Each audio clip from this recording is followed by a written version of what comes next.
Welcome, everyone. Who's here so far?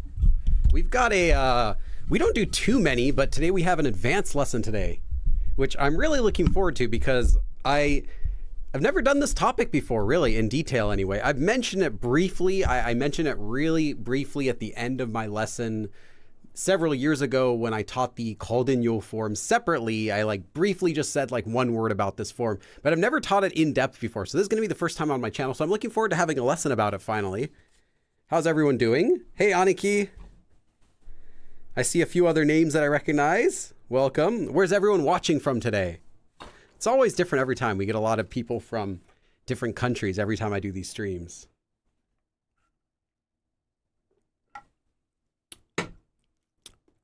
Oh, that is sour. I don't know why I'm still shocked. Every time I drink it, it's the same drink. Every time it's super sour and I still react this exact same way. Virginia, Alaska, Kentucky. Taro Shot says, advanced is not my thing yet. No worries. We're also going to be having a quick review of a beginner level form before we start with the advanced form, because the form we're learning today is Kaldin. but there are actually two forms, Kolden. And the first one that we're going to be doing today is just a really quick review of the beginner level form. So if you don't know any Kolden, you can still learn something from this lesson. But most of the lesson isn't going to be devoted to that. We're going to go into the advanced form for today.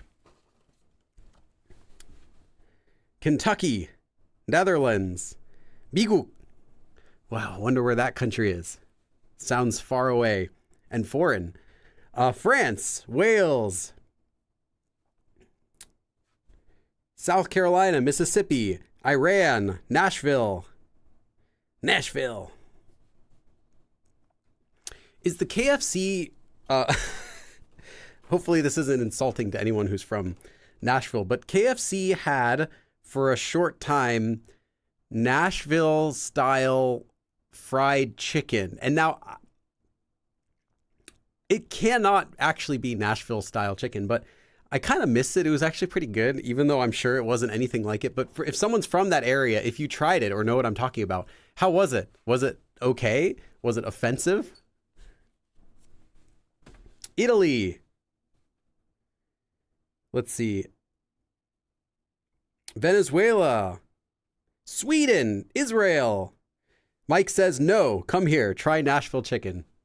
Was it bad? Like, because, I liked it, but then again, I never tried the real thing to compare it to, so I don't know. Maybe that's like someone saying, oh, you're from Mexico. Oh, I love Taco Bell. Although, to be fair, Taco Bell is pretty good. Okay? Don't come after my Taco Bell. I'm sure, I know Mexican food's really good too. We got a lot of good, especially here in Southern California. We have a lot of authentic Mexican food. I'm just teasing. Poland, New York, Woodland Hills, California. Well, California it's all hot right now. The other day I was in North Hollywood and it was 109 degrees, 110 degrees outside. It seriously is like walking into an oven. It's just ridiculous how hot it is recently. Now I hope the weather cools down. It shouldn't stay this hot forever.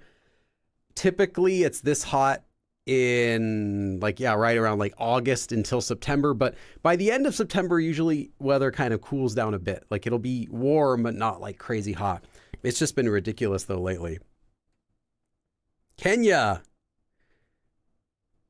Pala State. I think you spelled that wrong, but I know what you're talking about.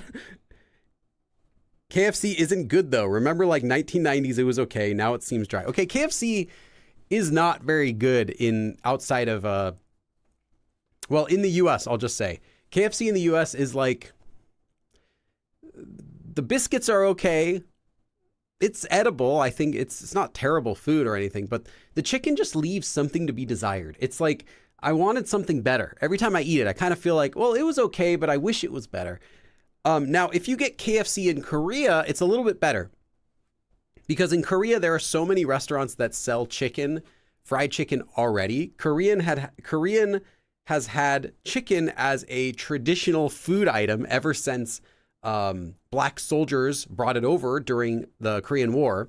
It's been a staple of Korean food, and they took it so seriously that you get legitimately good chicken over in Korea. In fact, it's better than most of the chicken you can get in the US. Now, there are some exceptions. I've had some like really good Southern style fried chicken here in California as well. But generally, like KFC and those types of places, Korean chicken is better. They do it.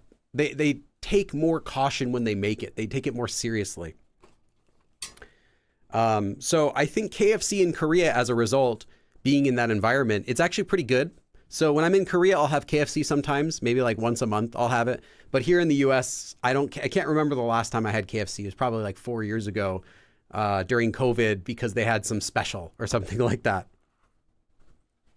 Anyone who's been to Korea and has tried KFC or some of those franchises like that will know what I'm talking about. That Korean chicken is they just do it right. Kind of like pizza in New York, right? Obviously, pizza doesn't magically taste better because it's cooked over there. It's because they care more. There are more restaurants that make pizza. They take it more seriously. There's more competition. If your pizza isn't good, it's not going to last. So you get higher quality pizza generally over there. It's kind of like that with chicken for Korea. The days of yore. Yes. The days of yore. In the 90s, well, you want to talk about 90s, a lot of stuff was good. A lot of stuff was better tasting in the 90s, I'll say that. Does anyone remember Subway? Subway used to be like these huge sandwiches, like ridiculous, just these gigantic sandwiches with everything you wanted. And they were cheap. And they did that because they used cheaper ingredients, but they would give you a lot of them and they, pile it on. You get this gigantic sandwich for a few dollars that you couldn't finish. You'd split it. Now it's like I eat a whole sub by myself and I'm still hungry. Really, it went like it just keeps going downhill in that regards. I mean, in fairness, they're not cranking up their prices that fast, but still, I think that it used to be a much, much better value. Terrashot also asked, well, let's see. I answered one of your questions. Let me go on. Billy, what do you think about explicitly not studying grammar and learning it naturally with immersion? It'll work for the basic grammar forms that you'll hear all the time over and over again. It'll work generally for that.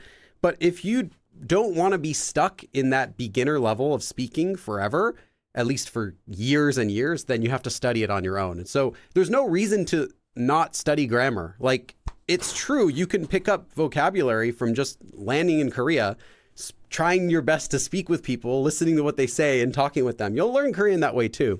But you can learn so much faster by cheating and studying some grammar on the side and vocabulary on the side and using that. So there's no reason to avoid it.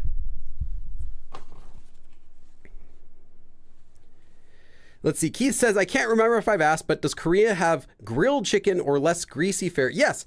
Korea has, not all Korean chicken is fried or seasoned or spicy. You can get grilled chicken in Korea too. There's actually one of my favorite, let's see if this pen works this time, because I soaked it in rubbing alcohol because it was dead.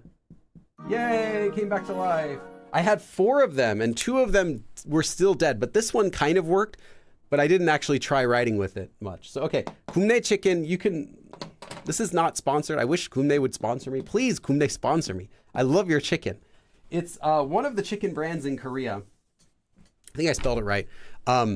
They make grilled, like oven-baked chicken, I should say. I'm not exactly sure, but it's not the deep-fried kind. And it's really good. It's like really flavorful. And they have a lot of interesting flavors. It's not just the yangnyeom, just the Korean chicken style, seasoned. It's various types. They have like jalapeno one, which is really good. I'd say check that out. If you like chicken, Korea's got you covered. Subway was great with the V-cut on top. Subway is so expensive. Yeah, I only get it when they send me coupons in the mail, because then I can get like 2 for the price of 1. In which case, I think it's okay if I pay like, $13, but I get 2 footlongs. Then okay, it's okay for that. But otherwise, I mean, for the amount of food I can get, I'll just get like Panda Express or something else, or just get a pizza. Little Caesar's pizza. I can get a giant pizza for like $12 there. So, and that'll feed 2 people. KFC and Pizza Hut was way better in the 80s and 90s. Every stream somehow drifts over to food. Yeah, that you should expect that. You really should not be surprised by not Aniki. Seoul is nice, but I prefer Busan, Leslie says. Why do you prefer Busan, Leslie? There are some reasons why people would prefer Busan. I understand it, but I don't agree. I think there are legitimate reasons why you should travel to other cities as well, because you're not going to get the whole picture just being in Seoul. You're going to be it's a very busy city, tons of people around you. It's noisy, it's bright, 24/7. It's like that. At the same time, Seoul has pretty much everything as far as what you can do in Korea. If you're going to Korea for your first time, I would never recommend someone doesn't go to Seoul. If it's your first time in Korea, go to Seoul.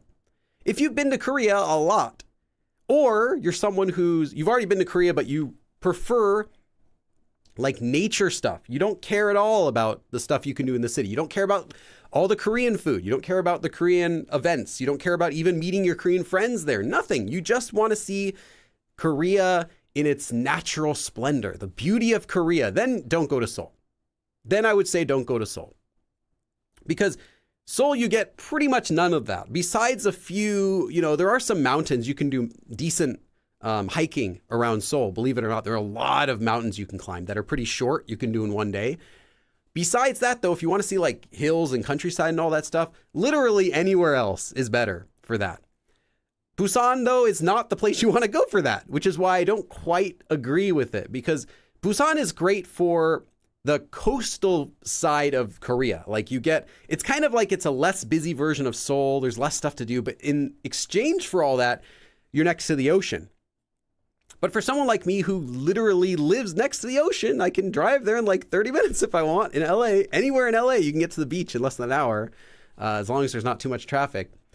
So for me, I don't need to go there because I have a cool beach here. There are actually like dozens of beaches versus one in Busan. So, which I've actually never even visited, believe it or not. I've never actually been on the beach in Busan, in Haeundae. So yeah, it's not really worth it for me. But any other city, there are lots of historical cities, Gyeongju, which I also haven't visited yet. Anywhere over Pohang, like kind of far, not too far from Busan, but like kind of near Ulsan area. Pohang, I've also never been there. Gangneung, I've also never been there. These are other like nature places. But you can go to other places in Korea if you want to see like older traditional like villages and stuff like that, and hill style landscapes and stuff. So yeah, in that case, go to those places. But if you're going to Korea to actually do stuff, I always recommend Seoul. And then when you're in Seoul, you can take a KTX and go down to Busan for a day if there's something specific you want to do there. But if there's like a food you want in Busan, it's in Seoul. With a couple exceptions that you likely are not looking for, there are there's much better selection in Seoul for food. Now, if you're specifically looking for like 곰장어, like you want that specific type of fish, which foreigners usually do not like, you could get that better in Busan. But other than that, generally, you're going to find more selection of food for everything in Seoul. Other cities, though, there might be other things you could do specifically for them. But yeah. Koreans have a strong stomach with all that spicy food and also garlic. 빌리, 한국말 문법 공부해야죠. 네, 해야죠. KP says, we don't have Panda Express here. Korea has a Panda Express, believe it or not. But there's only one in the entire country. And it's in the, I can't remember the name, but it's the mall right next to the Hyundai 백화점, which is in Yeouido. So there's a Hyundai 백화점, which is a really big new supermarket. And right next to there's a slightly older IB. Anyway, there's another mall I can't remember right now. In there is Korea's only Panda Express location, and it's a little more expensive. You get a little bit less food. There's a little bit less variety, but I heard it still tastes pretty good if you want to get Panda Express while you're over in Korea. I haven't gone there myself because I can just have it anytime in the US. 부산에, 서울에, 제주도에 하고 경주에 갈 거예요. 제주도 하고 경주에 갈 거예요. Okay. Yeah, Jeju Island would be the only exception to, I would recommend you only go to Seoul. The exception would be Jeju Island. If you want to go to Korea, but you don't want anything to do with Korea. If you want to go to just a different country where they so happen to speak Korean, then that's Jeju Island. And legitimately, it was like a different experience. I mean, yeah, all the people are Korean. They all speak Korean. Even Jeju dialect is just Korean. And you won't even encounter that anyway. So it's like Hawaii. Why am I stuttering? Hawaii style. Like just the atmosphere. It's like humid. Kind of felt like a lot of it really felt like Hawaii to me. You're just surrounded by trees all the time and nature. There are so many like nature places you can go to. Different types of places than you would have the same like over on the mainland. The types of nature things you can do. Yeah, it was really cool though. I would definitely recommend there. But still, if it's your first trip to Korea, Seoul, not Jeju Island. Go to Jeju Island after you've been in Seoul for a while and you want a trip to go somewhere else in Korea, then check it out. It's actually pretty cheap. If you get tickets on the website T-Way, which is like a low budget airline in Korea called T-Way. If you don't care about what time you're flying, if you're really flexible about the date and time and you just want to go there, you can get tickets for as low as like 5만 원 or 4만 원, like literally like $30. I'm not exaggerating. You just have to be willing to grab the ticket that'll be inconvenient. Like the flight might leave at 6 a.m. from the Incheon airport. So that means you have to wake up at like 2 to take the bus at 3 to get there at 5, you know, like that sort of thing. But if you're, or just stay at the hotel, stay at a hotel near there, or just sleep at the airport. But if you're willing to do that sort of thing and you don't really care, yeah, the tickets are cheap. And if you don't want to, they're regular price tickets at like reasonable hours. Those ones are not that much more. I think like maybe $80 to $100. So, hey, Kai. I didn't see you talk at all, Kai, but now I see your donation. Did you just arrive? Happy Sunday, Billy. Thanks once again for making me hungry with all this talk. Oh, okay, you've already been here listening quietly to all my talk of food. Well, let's talk of wonderful, delicious food. Yes. 1,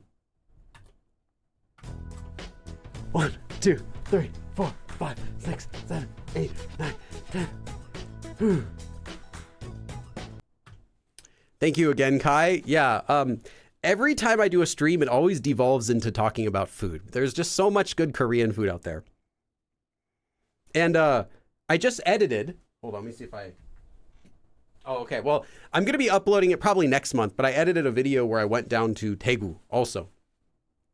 And Daegu also has like specific food that's unique from other areas in Korea. Mainly, all of the food in Daegu is spicy. Like, Korean food is generally kind of spicy, but it's different. Like, you're not going to be only eating spicy food if you're in Seoul. You'll have some sides that are a little spicy, or maybe your main dish is a little spicy, but it's kind of like a seasoning. Like, you can think of spiciness as being like something added to your food. In Daegu, it's just like, here you go. Here's like a whole, like a red pepper ground up into the sauce that's used to make your actual dish. It's just everything was spicy there. And it was great. I really liked the food down there. But it was the most unique food I've had my entire time in Korea. I'll say that. I've been a lot over Korea, and you'll find like local dishes and stuff. I've been a lot over Korea, and every place has its own dishes and stuff you can get. But that was like the most unique food experience I've had, was going to Daegu. I actually went there twice this summer. But yeah, I made a video while I was there, not about the food though, but talked with another Korean teacher. I don't want to spoil it, but we talked to another Korean teacher there, and yeah, I just remember being really impressed by the food options in Daegu. It was great.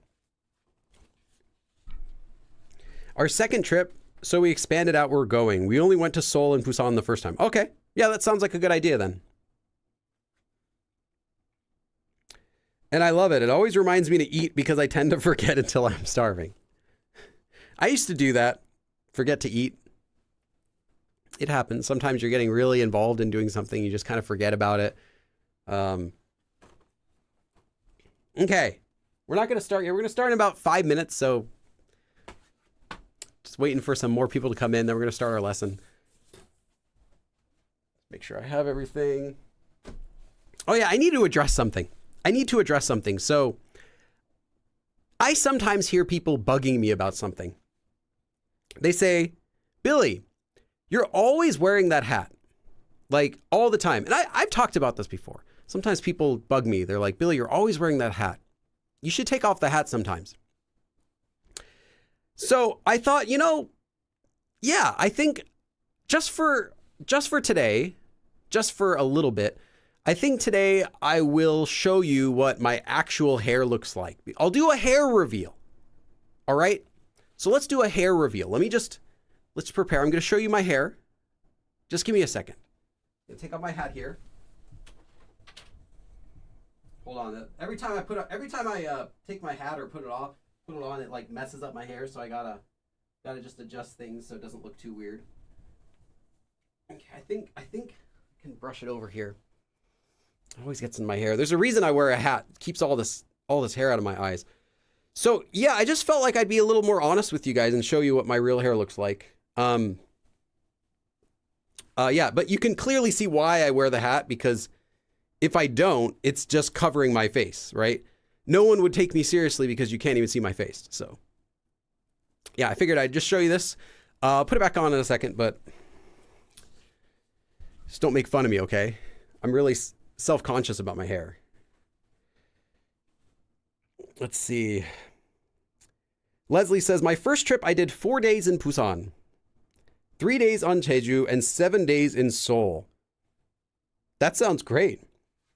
My second trip was 4 days Busan and 5 days Seoul. I hope to make it to the other areas on my next trip, like Jeonju and Daejeon. Jeonju, another place I've never been before, but they have it's not that far to get to. I just never had anyone to go there with. I usually don't do solo traveling, so I only end up going somewhere if I have someone to meet, which is why I ended up going to Daegu this time. Daejeon. I've been to Daejeon a lot, though. Daejeon has some pretty good food. One thing that you should look out for is yangnyeom galbi. So yangnyeom galbi is like seasoned galbi. They have like pork or beef. They're both good. But you can get, normally yangnyeom galbi is like kind of red because they like season it and it has all these seasonings in it. It's like dark. It's like a purplish reddish color from the seasoning. But if you get it in Daejeon, they have some areas that have an older recipe and it's clear. It doesn't have any coloring to it. But I tried it. It was really good. I had that. I also had, there was a Bajirak Kalguksu, I believe it was. It was a Kalguksu restaurant. So Kalguksu is like traditional Korean noodles that are made of wheat. So traditionally it was like expensive, fancy noodles. Like you only ate Kalguksu if you were rich.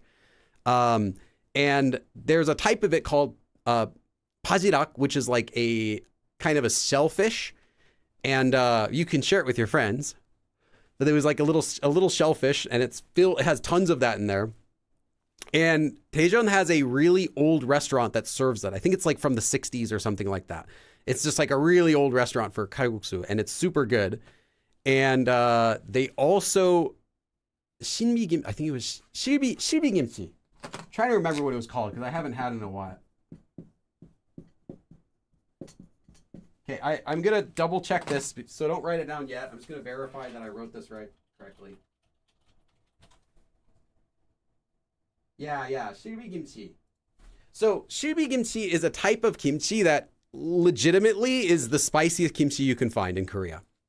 This is the spiciest kimchi in Korea. It's a type of kimchi, and they serve it at the kalguksu restaurants there. Kind of commonly, you can find spicy kimchi together with kalguksu. It is ridiculously spicy. Like, it's not just spicy. It's like, why is this so spicy? But yeah, you can get it with the Bajirak kalguksu. It's pretty good. So that's just some things to be aware of if you go to Daejeon. I've been there a bunch of times, though, because one of my friends lives there. So every time I go to Korea, I'll go down to Daejeon at least once. Okay, this hair is getting in my eye, so I'm going to actually put my hat back on. Just give me a second. Just my hat there. Tuck it in under my hat so it doesn't get over my eyes there. There we go. That's better. Okay. All right, I wouldn't be able to teach if I kept wearing it because I can't see. Yeah, but hopefully that answers that question. So, you can stop bugging me to show you my real hair now. Bill says, I loved visiting Gwangju the last time we went.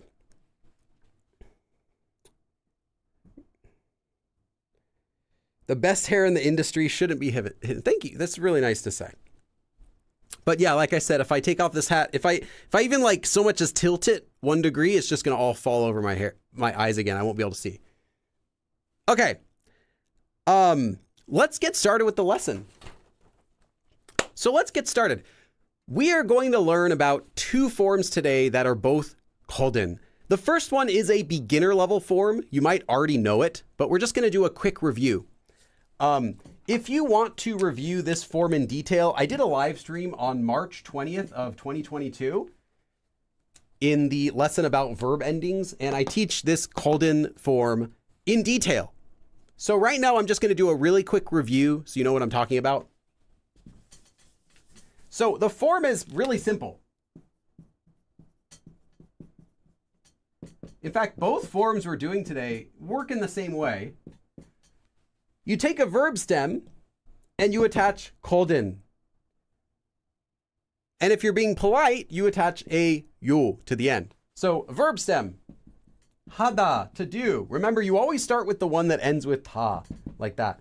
하다. You get the verb stem, 하, koldin, you're done. That's legitimately all there is to this form.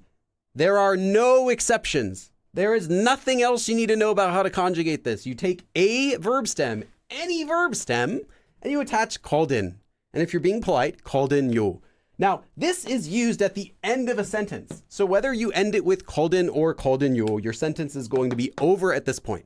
You don't continue the sentence. It's done. So it's a sentence ending, which is different than the other koldin we're going to be learning next, which is an advanced level version. So koldin, again, this is a quick review. If you've never seen this form before, you might also want to check out the live stream just to get a full review. This form is used when you're explaining something. So when you're explaining something, you can end your sentence with koldin.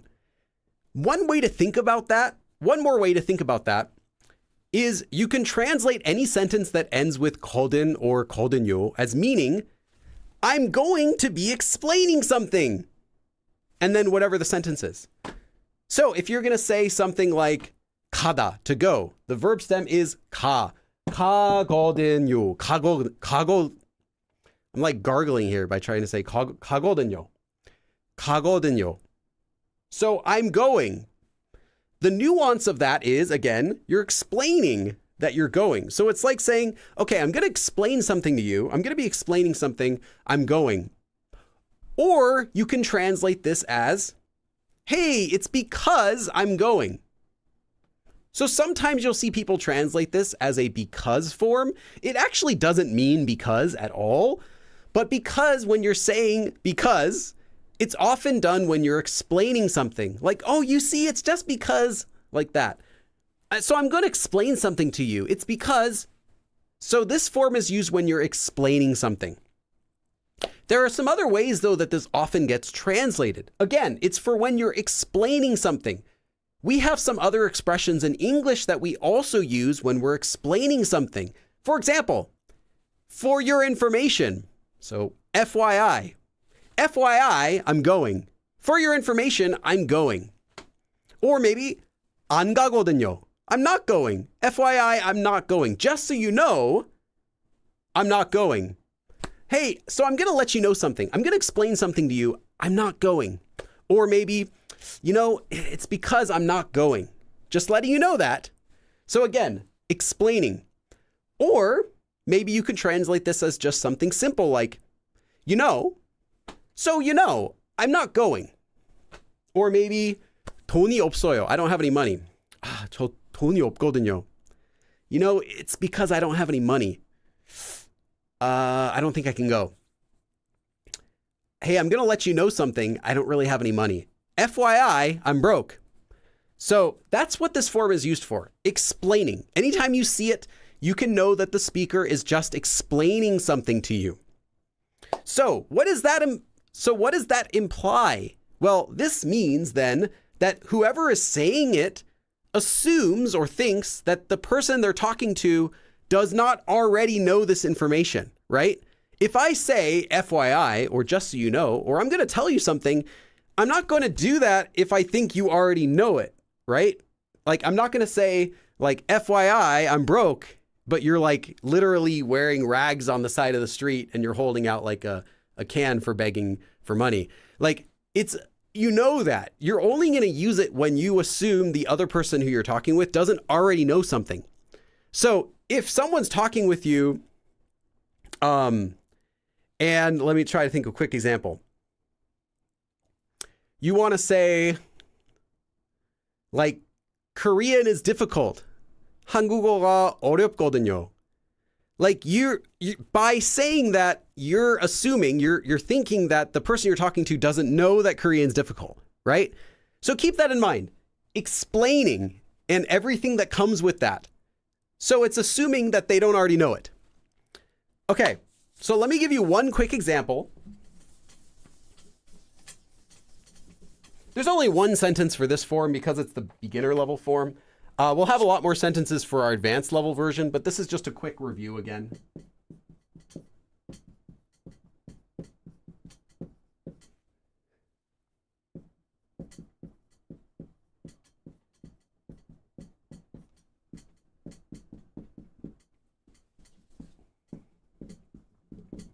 So if you have the sentence 저도 한국어를 배우고 있어요. So I also am learning 배우다 Korean. 한국어를 배우고 있어요. So I am learning Korean. Normal sentence. But if we get the verb stem of 있다, which is just this, and we attach our form called in 요, 저도 한국어를 배우고 있거든요. So FYI, just so you know, I'm going to explain something here. I am also learning Korean. So, hey, FYI, I'm also learning Korean. It assumes that I think that the other person doesn't already know that I'm learning Korean, right? I'm not going to say this if they already know I'm learning Korean. It would be weird. Unless you're being sarcastic, right? Hey, FYI, I'm learning Korean too. Meanwhile, you're having a full conversation in Korean. That could be funny. It's sarcasm. 저도 한국어를 배우고 있거든요. So FYI, just so you know, just letting you know, I'm going to explain something to you. What I'm going to tell you is, hey, I'm also learning Korean. Again, the key word with this form is explaining. Now, when you say FYI, or just so you know, it could sound a bit sarcastic, right? As we just saw. Now, in Korean, sarcasm, when it's not apparent that it's sarcasm, when it's not obvious that you're joking, is actually very rude. So as a result, you don't hear a lot of dry humor in Korea, especially not between strangers. It's assumed, how should I explain this? If it's not obvious that you're joking, it can be taken seriously. It's really easy for a joke to get taken seriously if it's not obvious that it's sarcasm.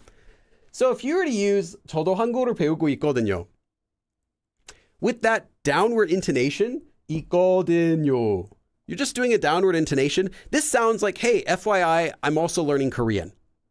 It doesn't sound sarcastic. It just sounds like what does it sound like? Well, it sounds like you're informing them. When you use this form with a downward intonation, it just sounds like you're letting someone know something. You're like, hey, I'm just letting you know. 저도 한국어를 배우고 있거든요. I'm just letting you know that I'm also learning Korean. But if you use a rising intonation, specifically, the rising intonation will be on the very last syllable. So if you're using called in, it'll be called in. If you're using 거든요, it'll be 든요, 거든요. Whatever the last syllable is. If you add a rising intonation, it sounds like you are being sarcastic or you're mocking them. Like, FYI, just so you know, huh? You know, it sounds exactly like that. Even though the meaning is the same, just letting you know. If you add a rising intonation to the last syllable, it has that sort of intonation, FYI, right? Versus, hey, just so you know. Just so you know, right? We do it in English too, but in Korean, this is how you do it, with the last syllable. 저도 한국어를 배우고 있거든요. 저도 한국어를 배우고 있거든요. Or 저도 한국어를 배우고 있거든. Like, hey, I'm also learning Korean. It sounds like you're being sarcastic. So it kind of sounds like you're talking down to them. Now, with your friends, that's fine. If you have a friendly relationship with your friends, I'd assume you do. If you're friendly with someone, they'll know what you're talking. They'll know you're joking. They'll know you're just being sarcastic. And you can joke like that when it's obvious. But if it's not obvious, and if it's not someone you're close with, it can be really rude. So be careful. Make sure your intonation, let me say this again. So make sure that your intonation goes down, not up, unless you want to sound sarcastic. Okay. Now, I want to say that's everything there is to know about Koldin or Koldinyo. So I will. That's everything you need to know about Koldin and Koldinyo. You are now a master of using the regular form Koldinyo. However, there is one more Koldinyo form. Actually, there is one more Koldin form that you also might want to know.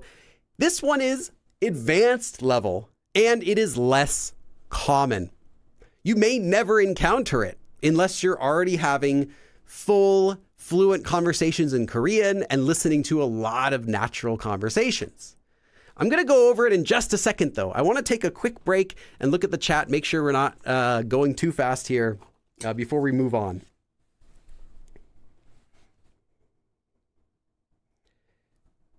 Karina asks, 됐거든.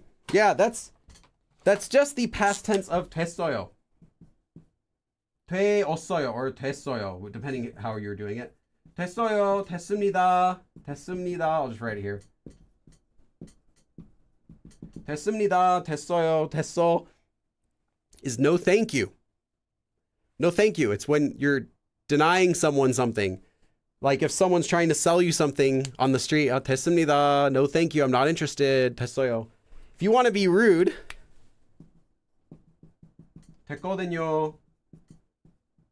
됐거든요? You can also do it like that. If you're for your friends, you can do that. It's common to hear friends do 됐거든?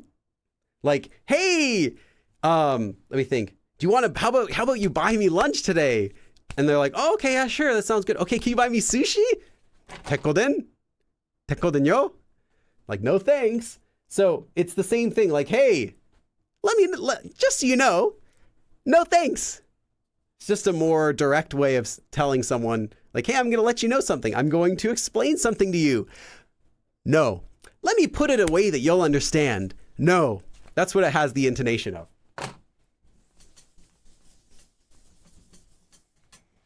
But yeah, 되다 is always used in the past tense like that.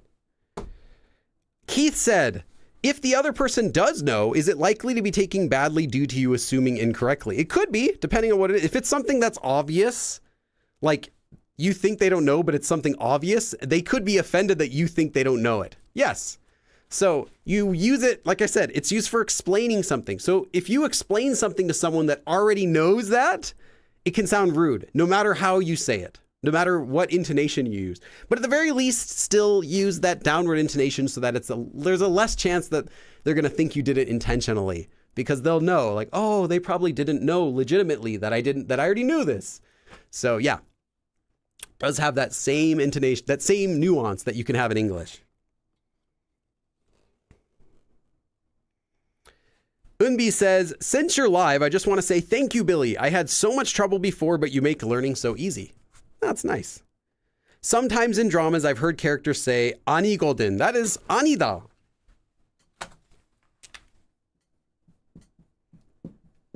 아니다 is just the opposite of ida. It's literally an plus ida. Pronounced 아니다, 아니다, but it gets its own spelling. 아니다 it conjugates to various different ways. You probably know it as 아니에요 or 아닙니다. Like, I am not. It is not. This is also used for saying no. You're welcome. Literally, though, you're saying it's not something you need to thank me about. 아니에요. You can also use 아니다 with this called-in form. 아니거든, like, hey, FYI, I'm not, or that's wrong. 아니거든요. Sorry, I wrote it really messy. My writing gets horrible the farther away my arm goes. I don't have very good control over my hands at far distances like that. 아니거든요. 아니거든요. Like, no, it's not. Just so you know, it is not. But literally, if you want to translate it, it has the same meaning as 아니에요. It is not.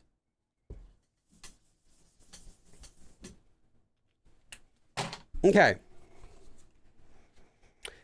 Let's go on to our main lesson then for today. So that was just a quick review. Again, if you want to learn more, actually there is no more, but if you want more examples of that form, check out my live stream, March 20th, 2022, or you can just search Go Billy Korean called-in Google and you'll find it as well. I did a live stream. There's an outline, there's a worksheet. You'll find, like, I don't know, another dozen example sentences, but that's it. There is nothing else for kolden yo. That's it. So if you understood this lesson today, which was, again, just a quick review, you have mastered everything there is for kolden yo.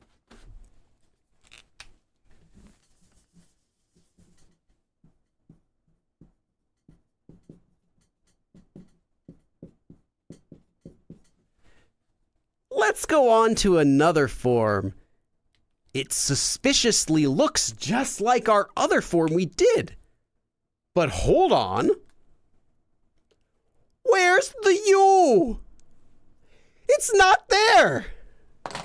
This is a different form. Now, the origins of these forms probably are the same thing. I didn't look it up. Doesn't even matter. This form is not used for explaining things. So there is no meaning similarity. So there is no similarity in what they mean. You can think of this as a completely different form. In fact, you should, because there is no you. And this form is not used at the end of a sentence, like kolden or kolden yo. This one is used in the middle of a sentence. It is used as a sentence connector. And it doesn't have anything to do with explaining. It has nothing to do with the other form that we just did. What is this form? Well, for all the beginners that are watching, all you need to know is if you see kolden and you don't know what it means, just replace it with this form, myeon, meaning if. Then you're good. Every single time, if you see kolden and it's not at the end of a sentence, just replace it with myeon and go on your happy way. Yeah. That's all you have to do.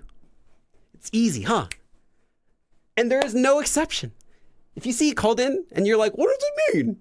Just switch it to myeon and you're done. Okay, but that's not why you're here. You want to learn exactly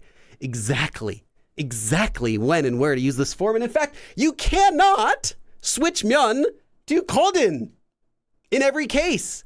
Although you can switch kolden to myeon in every case, you can't go back. Once you go myeon, you can't go back, as they say. What does this form mean? Well, this form is a hypothetical grammar form.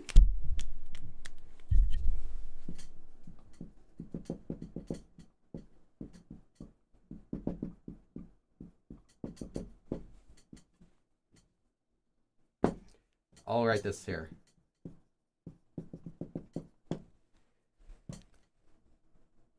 Which is used when you're talking about the conditions for something or the requirements for something, right?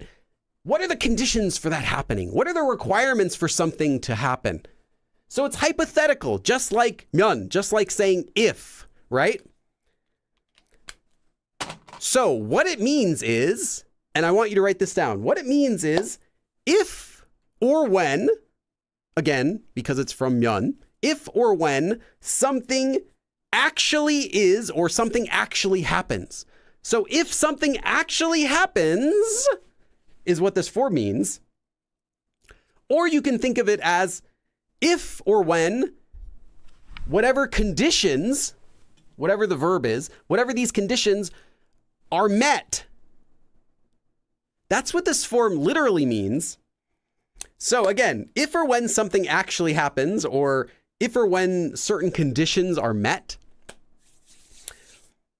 But here's another way you can translate it. And I'm saying a lot of different ways because the literal way is a little bit confusing, but if you remember these tricks, it will make more sense why you can and can't use it in certain situations. Because if I just tell you you can't use this when you're talking about the past tense, you might be, what? I can use myeon when I can use if someone did something, I can do something. Like I could do it with the past tense. You cannot in this form. The reason is because of this exact meaning. And if you remember the translations I'm giving you right now, it'll make perfect sense why you can't do that. So I'm going to say it again.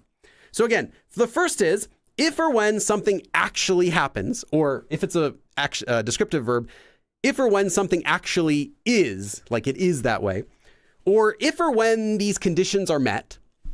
And there's another way you can translate it that I recommend, once you've confirmed that something has happened, like that. So once something actually happens, or if something actually happens, or you can also think of it as once you've confirmed that something happens. That might not seem like a big deal, but if you write that down, it'll really help you understanding. So I'll say it again. Once you've confirmed that something is or something happens. So again, it's the same thing as saying if something actually happens, but also keep in mind it could translate as once you have confirmed, right? It's actually happened. So you know it has actually happened. That's what this form means. Again, if, 면, is what it means, but specifically in that context, because it's not just talking about if something, but it's talking about hypothetically, let's just say something meets those requirements or something, or these conditions are met. And when you see some sentences and the rules for it, this will make a lot more sense. Okay, I'll say it one more time just so you can write it down in case you didn't write it down. If or when something actually is or something actually happens, if or when these conditions are met, once you've confirmed that something is or something happens, or just once something is or once something happens. The shortest translation is just once something happens. Okay, so when would you use this form then? If you could just use 면, why don't you just use this form? I mean, if you can just use 면, why do you use this form? Why don't you just use 면, right? Why would anyone want to use this form? So why would anyone want to actually use this form then? Well, this form has a stronger feeling. This form has more emphasis. Specifically, this form adds emphasis to whatever comes before it. So if you were to say something like, if you leave the house, or when you leave the house, send me a text message. You could say, 출발하다. 출발하다 is to leave, to depart. 출발하면 문자 주세요. So give me a text message if or when you leave, right? You could say that, but you could use this form, 출발하거든. 문자 주세요. 출발하거든 also has if you leave, but the nuance of this now is more emphasis. So it's not just saying if or when you leave, hey, you're going to leave. So if you leave or when you leave, send me a text. The nuance of this now is a little different. It is if you actually leave, or again, once you've actually left. So once you've confirmed that you've actually left, you've actually departed, then give me a text. It has more emphasis on what comes before it. It says whatever comes before it is really a hypothetical. It's just adding more emphasis to what comes before. Whereas 면 does not do that. 면 is simply if or when something happens. Like, let's just say you leave, then send me a text message. This is like, no, once you've actually confirmed that you've left, it's a little bit different. It's a little bit different, right? You'll see it'll be even more different when you see where you can't use it. When you see how it can't be changed.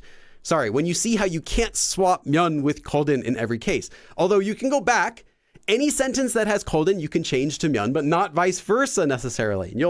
And when you see why it can't, it'll make more sense, the stuff I'm explaining. You'll be like, oh, I see, that's why I can't do it in that situation. It's not just random.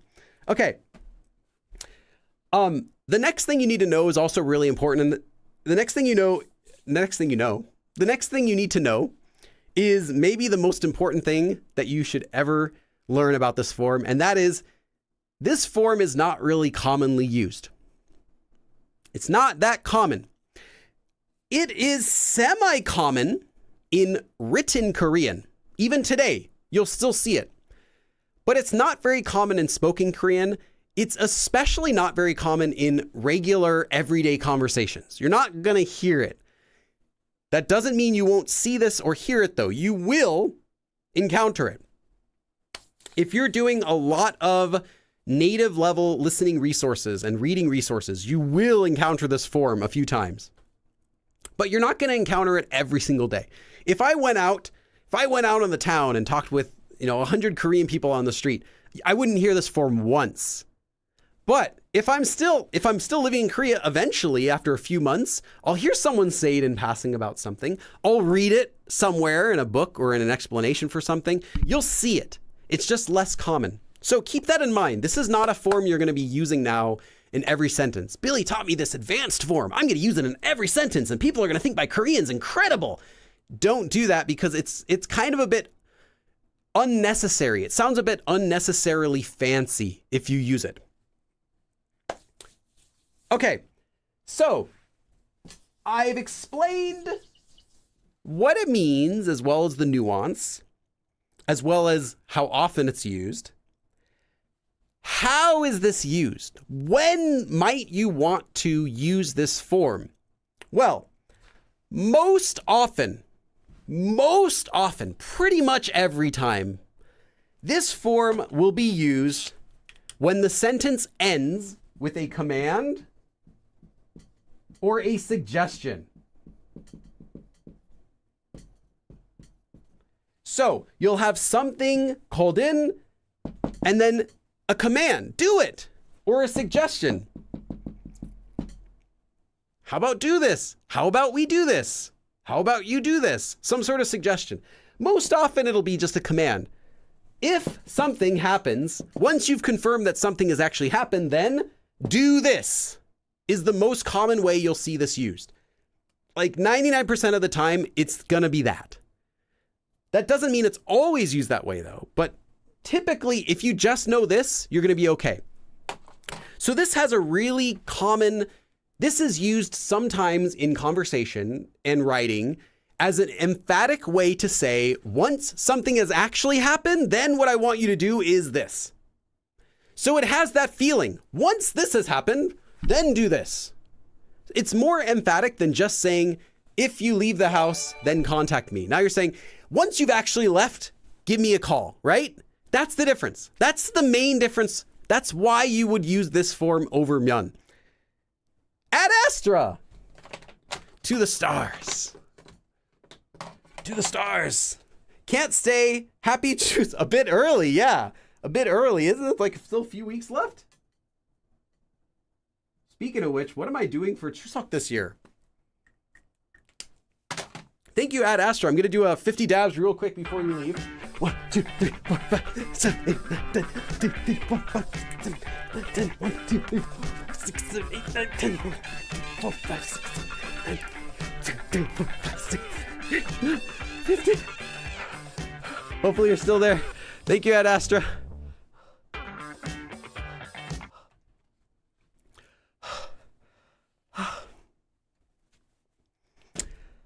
Oh. Okay. So again, it's used most often for commands or suggestions. So it's like saying if something actually happens again, or once you've confirmed that something has actually happened, then I want you to do this, and you end the sentence with a command. So that's the most common usage. If you ask any native Korean speaker, can you give me an example of a sentence with called in, this called in? That's going to be the sentence. Like I guarantee you, I would put money down that they'll give you a sentence that ends in a command. It's not the only way it can be used though. So now let's go back to what I said before. Okay, again, keep in mind, this is an advanced level lesson. So if there's some stuff going over your head, don't worry about it. You can just take notes. You'll see this form. So I mentioned that you can replace this form with myeon in every single case, but you can't go backward. You can't replace myeon with called in every single case. First of all,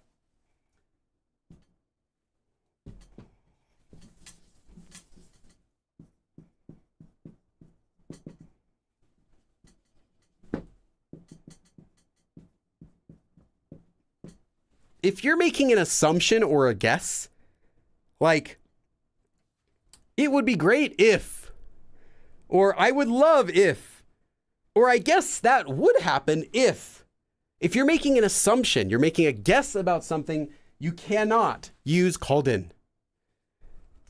you could use 면. You could say like,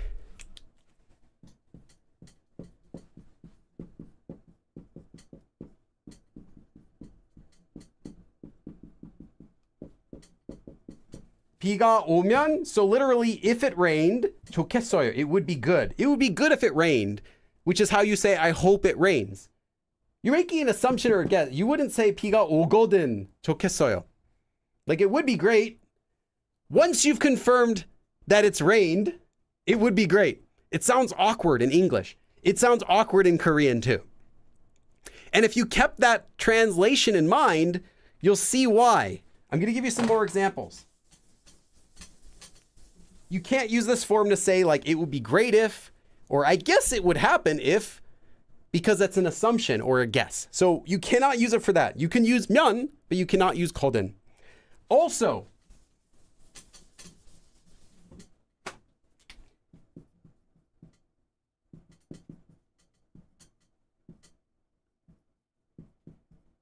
you cannot end a sentence with this form with the regular present tense. Like, I do this, or I go, or I like something. The regular present tense.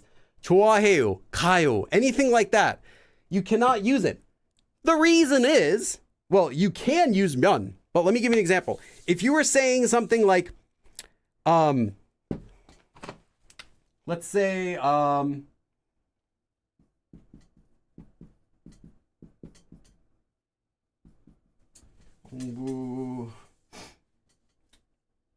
let's do something really simple.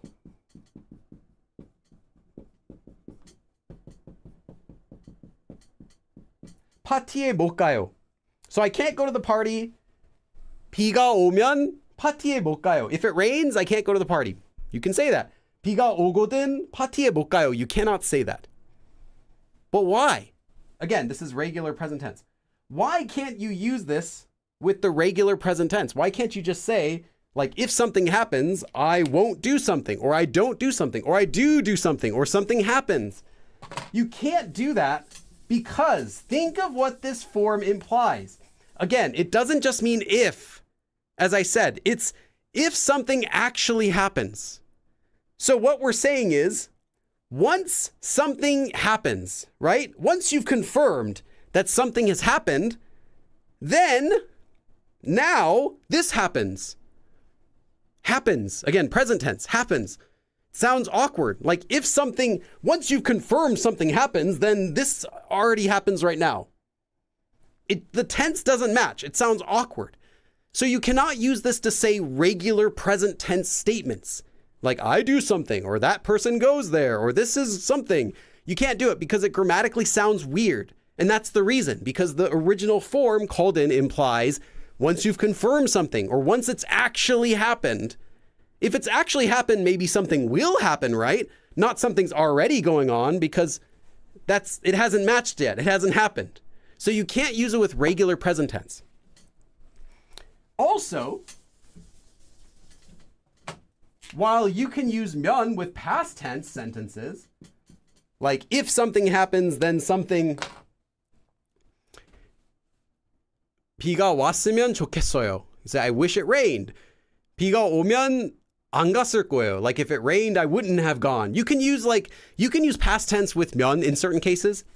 You cannot use sentences that end in the past tense. This one should be more obvious though, because it sounds like saying once you've confirmed that something's happened, then this happened. Doesn't make any sense. So you can't use it with past tense. Again, regular present tense, past tense, these are no-nos. You cannot do it. You can, however, use it with the future tense in certain forms.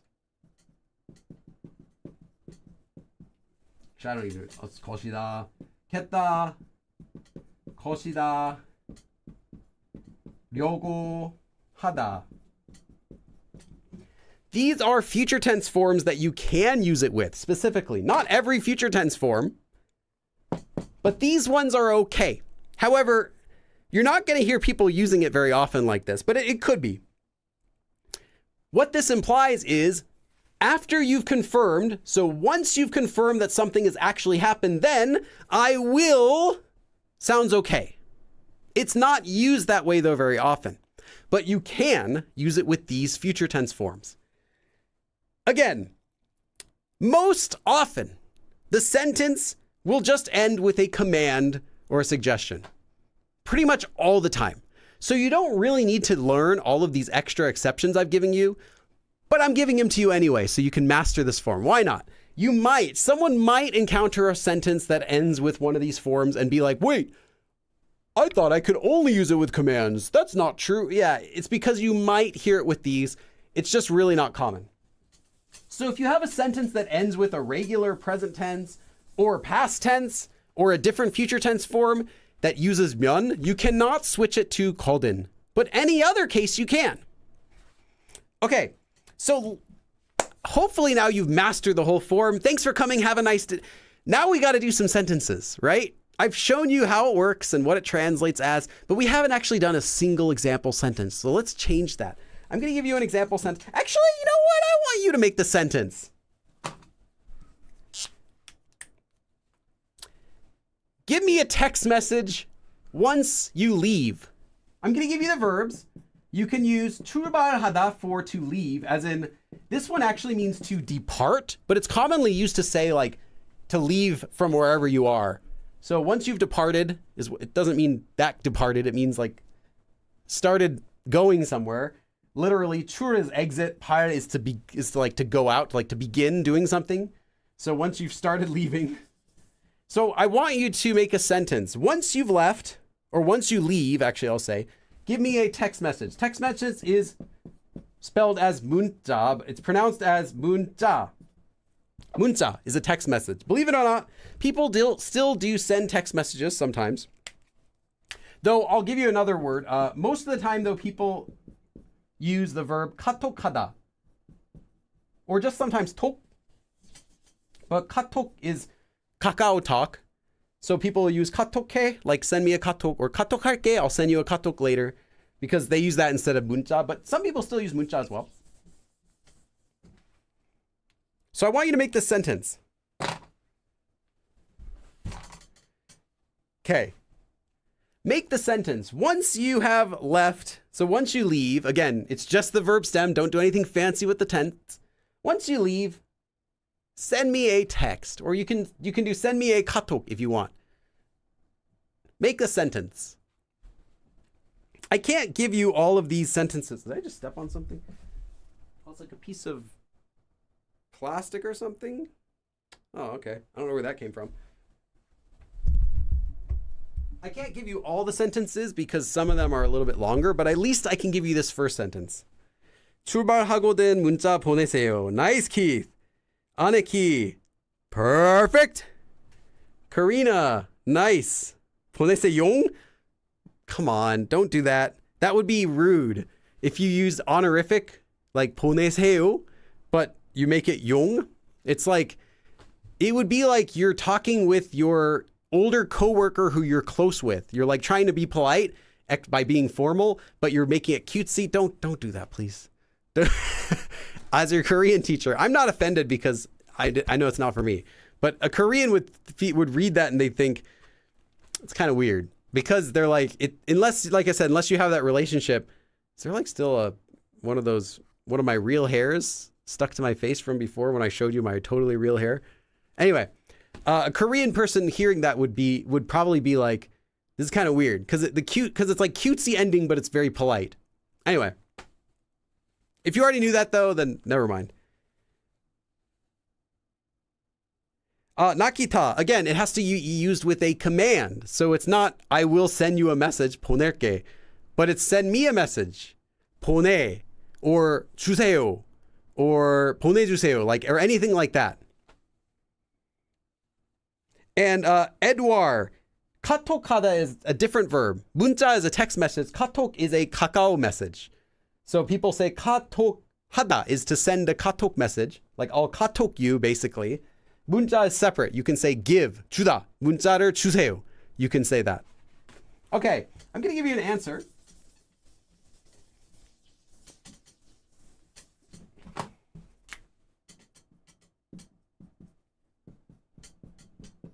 This is our shortest sentence today. I just wanted to start off with something simple. 출발하거든. So, once you've confirmed that you're leaving, so once you actually leave, 문자 주세요. So send me a text when you actually leave. Send me a text once you leave. This is different than just saying 출발하면 문자 주세요, which is also perfectly grammatically correct and natural. 출발하면 문자 주세요. Send me a text message when you leave. This is 출발하거든. So, if you actually, or when you actually do leave, send me a message. So it's more of a strong hypothetical meaning, right? It's not just saying, yeah, I know you're leaving, but, whenever it happens, send me a message. You're saying, okay, once you've actually left, implying that it's a hypothetical, like it's not a guarantee. Once you've actually left, then send me a message. 출발하거든 문자 주세요. So once you've left, once you've departed, send me a text message. Okay, next sentence.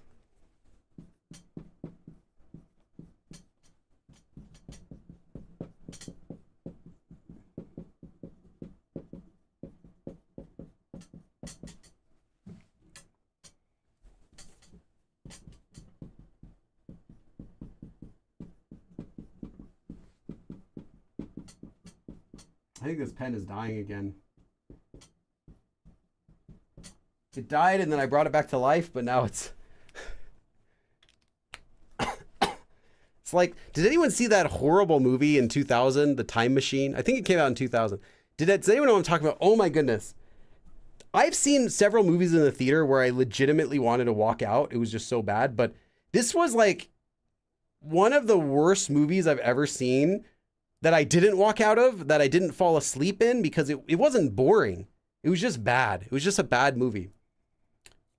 And in that movie, he like tries to save this isn't a spoiler because it's literally in like the first 10 minutes of the movie.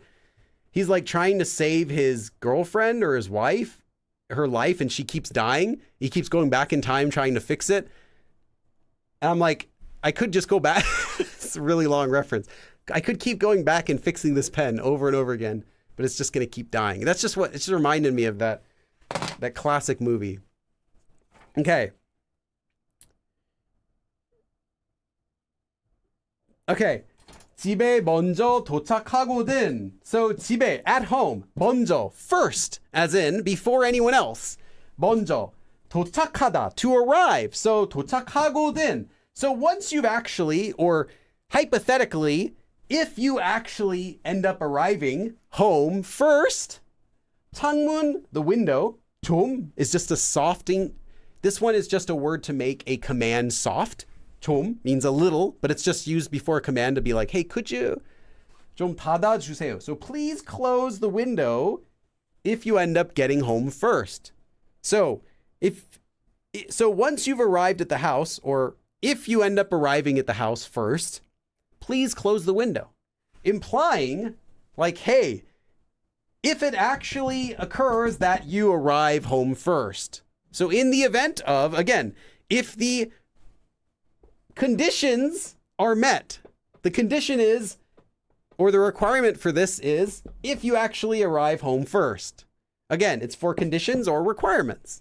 So that's why you can translate it. That's why it's good to have a couple ways you can translate it in your head, because in this case, once you arrive home first implies that you think they will, even though once was a really good way to translate it in other sentences. So in this sentence, it's not good to translate it as once you arrive first, but I'd say if you actually arrive, or if you happen to arrive first, like that sort of meaning.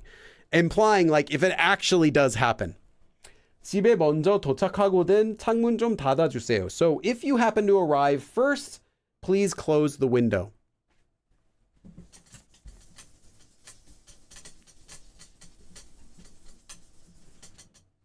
Let's see, I have a few more sentences.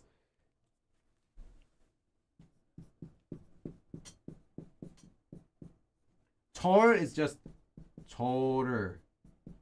You should know that, but just in case, you don't have to worry about it.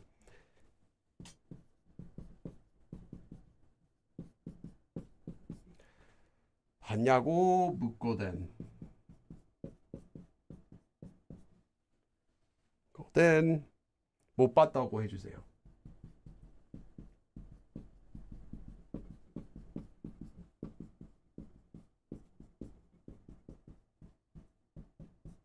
Okay.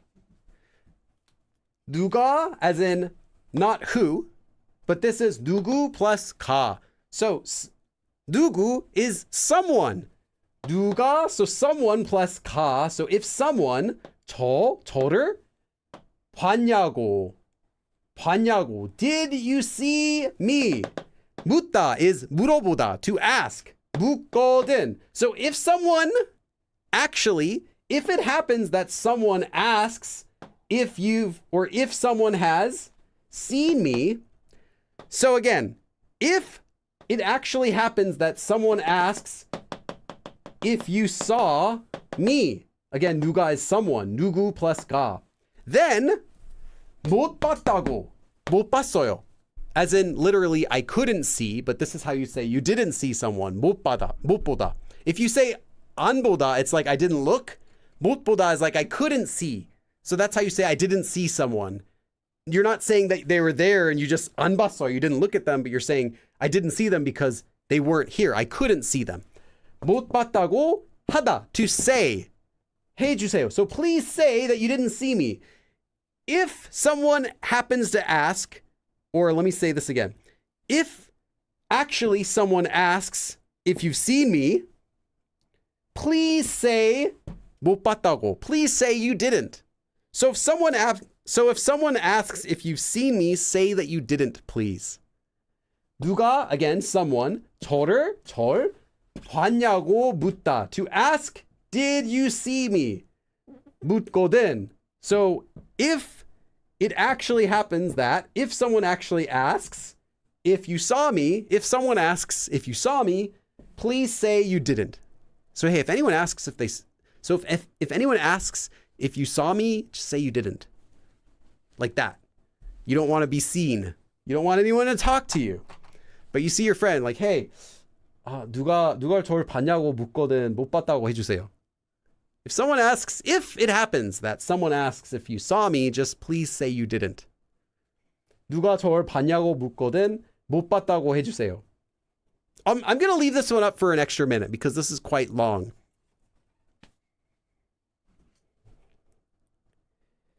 The Time Machine, 2002. Okay, 2002. Which also has the other worst movies I've ever seen in my life.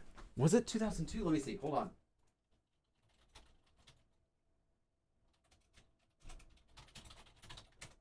No, that was 2001. Okay. What was the Ang Lee Hulk? That was 2003. Okay. 2001, the worst film of 2001 was Tim Burton's Planet of the Apes.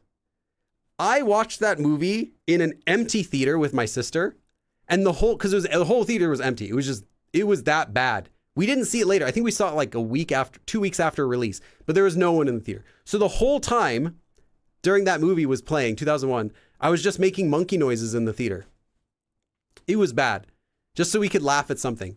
Then 2002 was Time Machine, which I distinctly remember as being really bad. And then the next year after that was the other worst movie I've ever seen, which was the Hulk movie in 2003, which was the first movie in my life, almost the only one, but the first one up to that point where I'd fallen asleep in the movie theater, and never had happened before. No matter what the movie is, I would stay awake because I paid for it.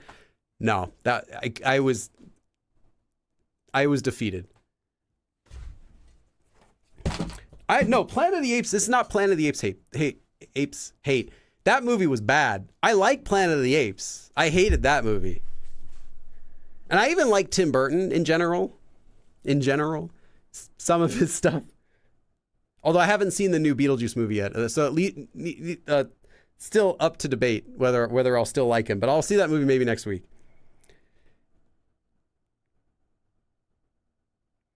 The early 2000s really left an impression on you. There are a lot of really good movies, though. Lord of the Rings, fabulous. I saw all of those movies 3 times each in theaters, packed theaters, 3 times each when they came out. Kai, did they remake it? And I'm thinking of a better one. Yeah, they did Planet of the Apes. They did Dawn of the Planet of the Apes. They did a 3-movie series. I can't remember, but the first one I think was like 2007 or 2008. I can't remember. It was with James Franco. They had a 3-movie series, and then they released a new one, I believe, this year or last year, there was the new Planet of the Apes movie as well, which was also pretty good. I like it. But yeah, there have been a lot of Planet of the Apes movies. That was just a bad one. The most recent Robin Hood, there was a Robin Hood movie? That doesn't sound... I never even heard of it, so it must have been bad. And I'm like, I consider myself movie buff generally. I try to watch lots of movies that are good, or at least that I think are good, okay? All right, let me go on. I don't want to keep this sentence up too long. Okay, next sentence. I can talk about movies even longer than I could talk about food.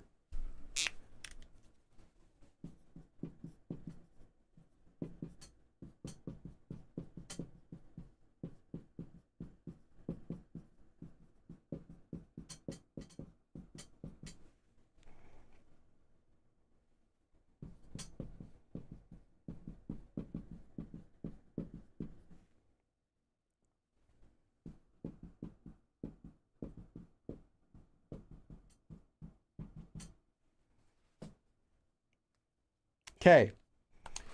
I wrote, there's nothing here. It's just, I had space. 좋은 선생님, a good teacher. 찾다 is to look for, or in this case, to find. So, seek.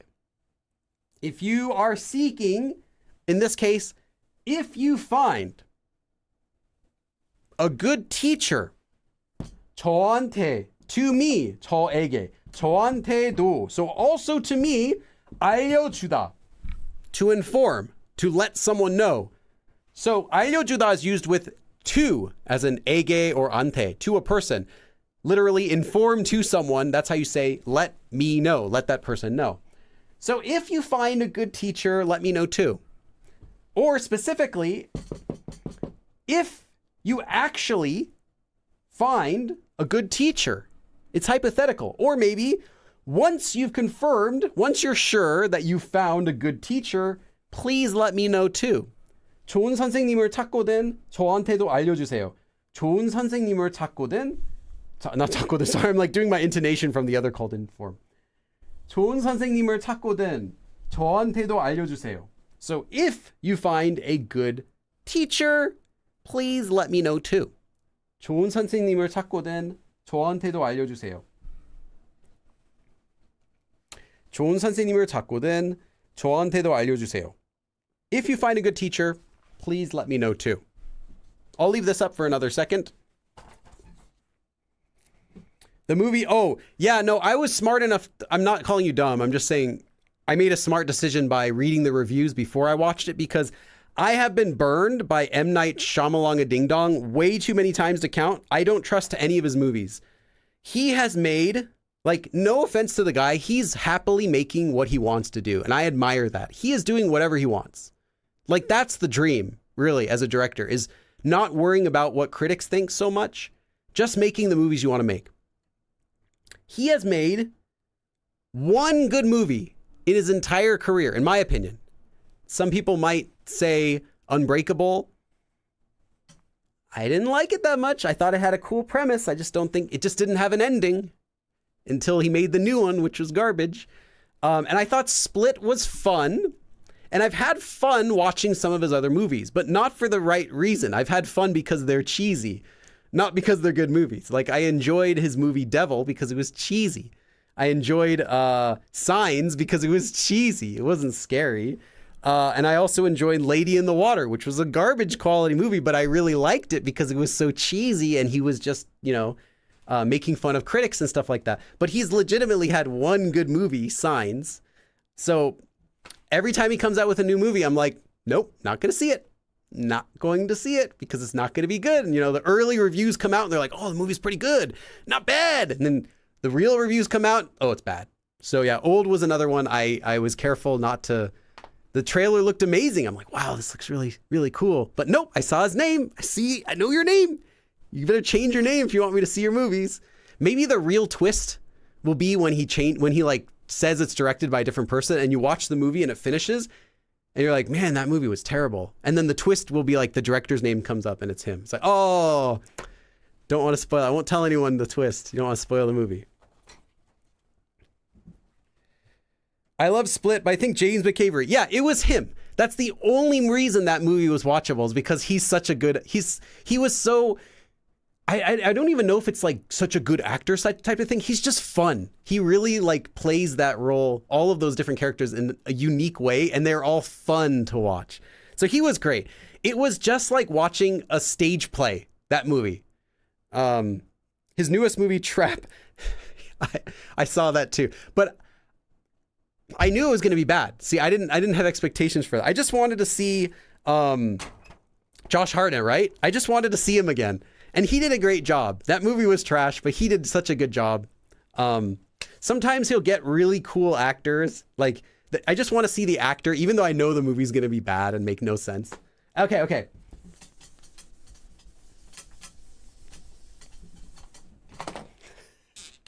One more sentence.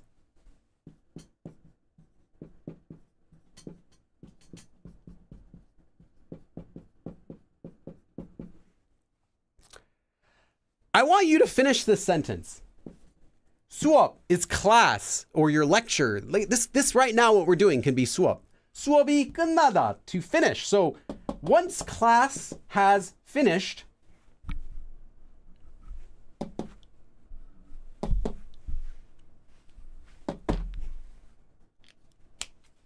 how would you end this sentence? Make an ending. I'll give you an ending, but I want you to try it. I definitely really liked Lady in the Water. Yeah, it was fun. And I did not expect a good movie or a scary movie at all. And I enjoyed it for what it was. But yeah, it's like legitimately M. Night Shyamalan has had one. I'm not even pronouncing his name right. I'm sorry. I'm not doing it on purpose. I legitimately can't remember how to pronounce his last name. I'll just say M. Night. He's had one legitimately good movie in his entire career. And that was his very first movie too. I mean, his first theatrical movie.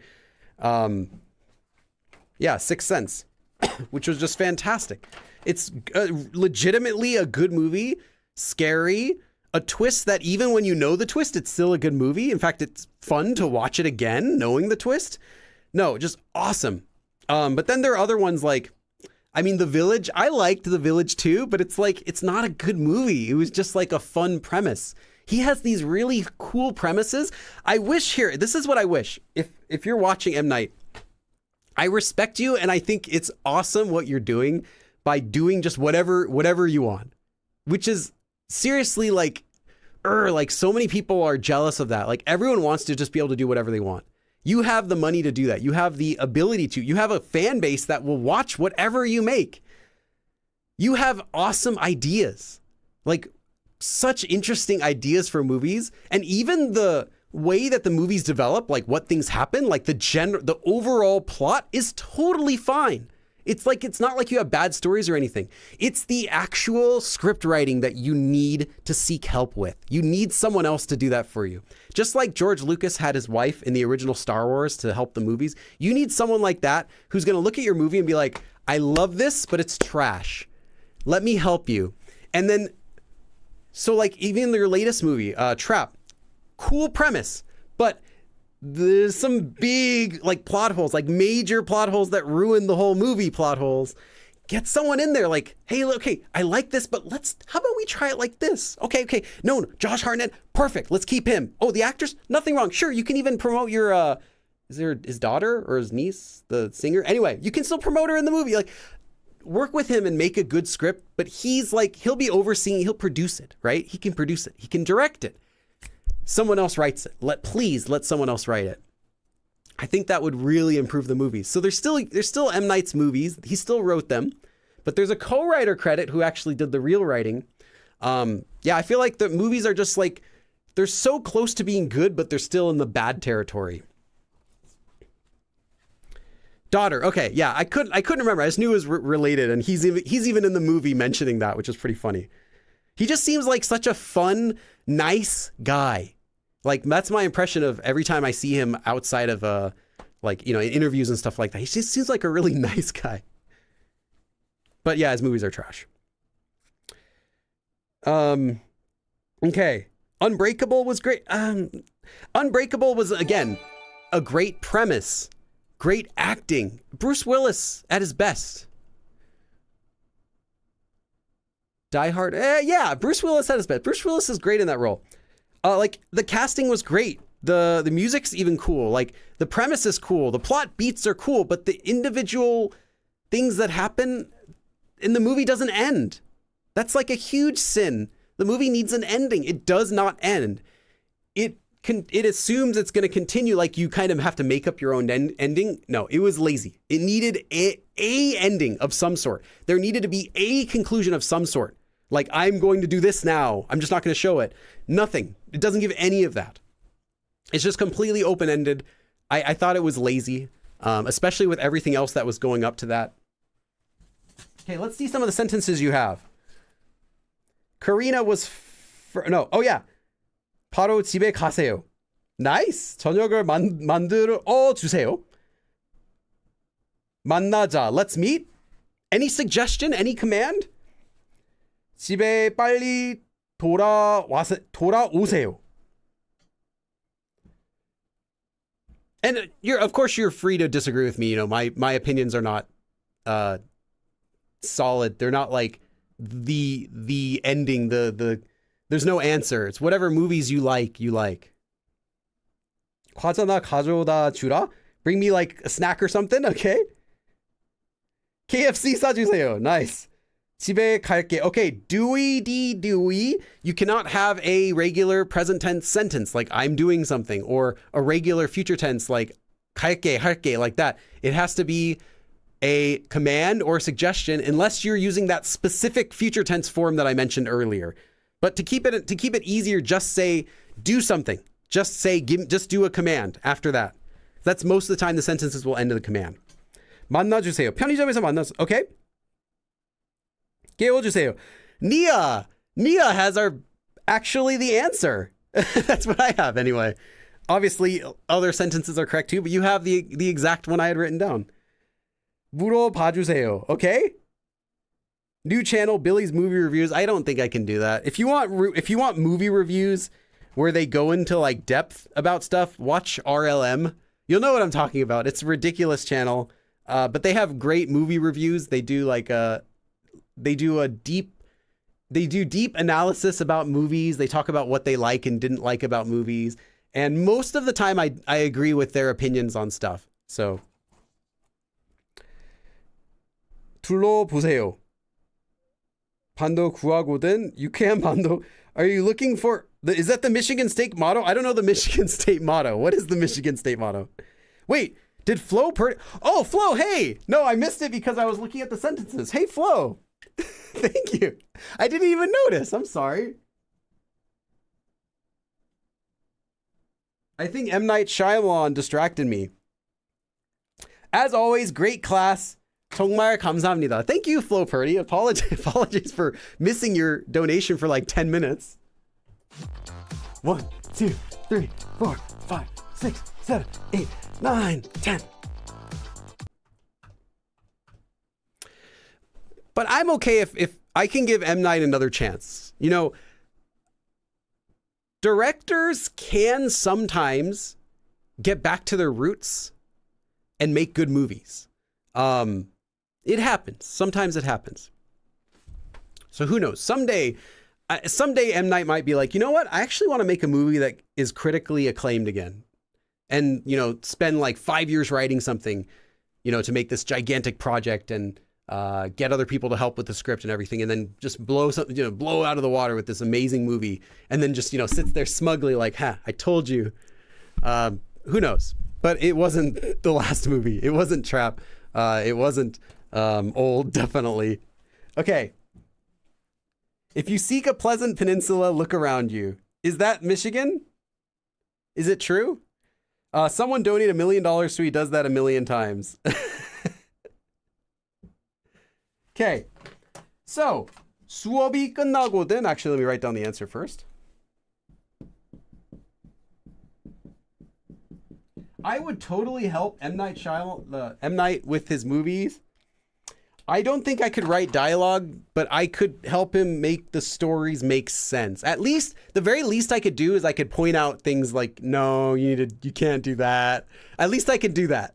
Because no movie is perfect. Like, even, like, take the best movies ever. I think one of the most perfect movies ever, not the best movie, but like perfectly made movies, is the original Back to the Future. I don't mean it's the best movie ever made or anything like that. It's a fun movie, but I mean like made as in like development and how the movie's put together. Like every scene has a purpose. Like, why did they say this in this scene at this point? It all connects to each other. It's such a good job of story writing, like that sort of thing, where even though the movie has plot holes, you don't really care. You don't really think about them because the movie does everything else so perfectly, how it sets everything up. I think I can help M. Night be like, hey, that's bad. Like, to get a more of a decently made movie, because his ideas are good. He has legitimately cool ideas that I feel like it's frustrating watching his movies, not because so much the movies are bad, but because of what they could have been. I don't hate him. In fact, I'm a writer, so his concepts definitely are a good foundation for some ideas and inspire me to write more. Yeah, he's got such cool ideas. Seriously, even... I was gonna say even The Happening, but then I was like, no, not The Happening. I'm sorry. That's an exception. That's an exception where the writing was not good and the idea was not good. Although the original concept, like before you read into it, sure, it could be a movie. Oh man, I totally forgot about that movie. Kella, yes, Back to the Future. Yeah, Back to the Future. Okay. 수업이 끝나거든. So, once you've confirmed that class is over, once class has finished, as in, if class actually finishes, then 깨우다 is to wake up. So 깨워주세요. Please wake me up when class is over. So once class is over, please wake me up. Wake me up when class is over. 수업이 끝나거든 깨워주세요.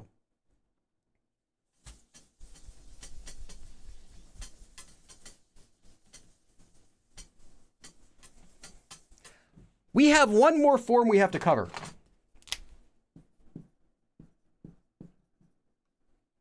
You thought that was it. If you know this form, oh man, you have advanced Korean. 거들랑. It's made the same way. You take a verb stem and you attach 거들랑 to the end. So instead of 하거든, you have 하거들랑. It's dun is in there, but it's lang. What is this form? Well, first of all, you will probably never, ever, ever encounter this form, except maybe in a grammar book, or someone might use it just to be funny, or someone might say, I know a form you've never heard, and give you this form. This form has the same meaning as 거든, meaning if or when, and it's hypothetical. However, there are some differences. If we're going to be really picky here, there are some small differences. It's more emphatic, but because it's more emphatic, its usage is slightly different. So, okay, first of all, this form will not be used in writing. This is a spoken form. So technically, you might hear it in speech, but you're probably not going to because it's not very common. Because it's more emphatic, it's less common than 거든 even. Now, it's more emphatic, so it also means like if or when something actually happens, or once you've confirmed that something has actually happened, it just has more emphasis to it. Because of that extra emphasis, this version is only used with commands or suggestions.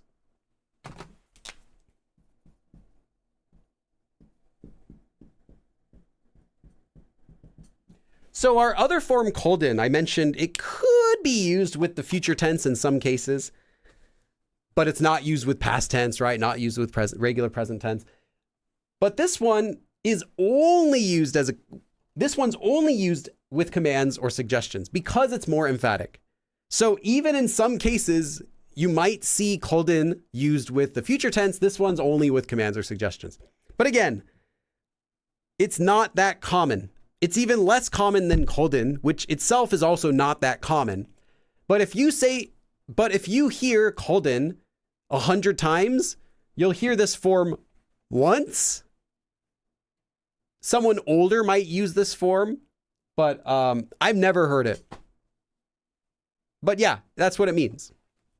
But anytime you learn about Koldin, if you search Koldin, you might find a lesson about this together with it.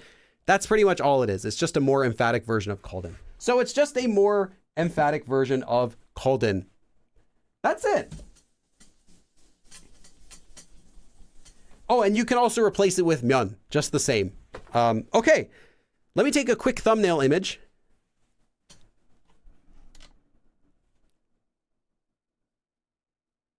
I don't even know what that is, but that's going to be the thumbnail image.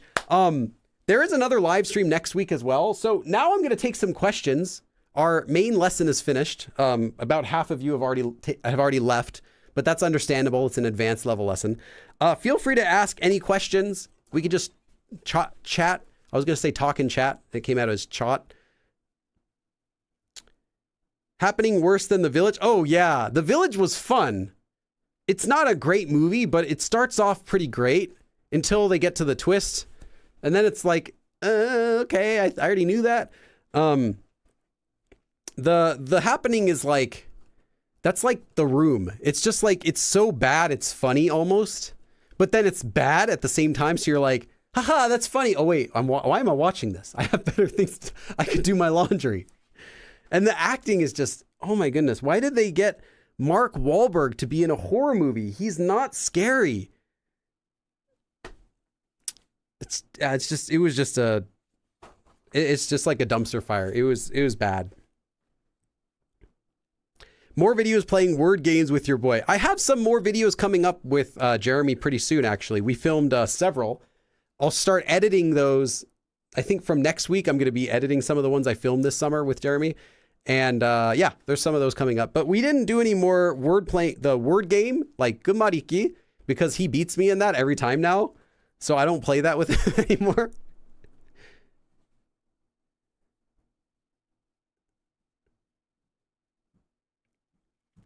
Bro, been our teacher for 20 years. Who has? Tamyeon? No, Tamyeon is not. Tamyeon is interchangeable with myeon. It's simply a stronger if or when. So if something happens, when something happens, like, or you can even translate Tamyeon as just assuming that something happens. It's just a slightly stronger if form. That's it. Now you can replace Koldin with Tamyeon, but note, as I said in the beginning, you can replace it with the myeon form, but just note the nuance differences as I explained and the usage differences.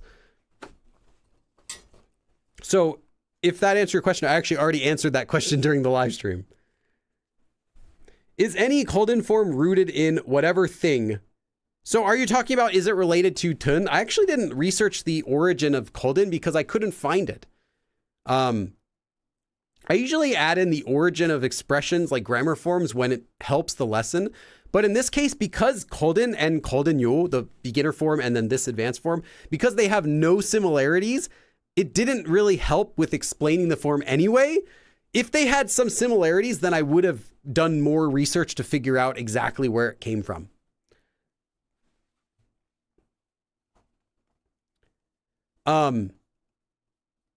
My guess though is it is related to the Tun form, like weather, but which would imply like Koldin if it's like weather, if it is something, which would imply that, which would kind of work, but it doesn't really help to know that for this form because that usage doesn't match the other Koldinyo form anyway. So basically my short answer is yes, it's probably from the Tun form like weather or if, but no, it doesn't matter. It's not going to help you understand the form by knowing that.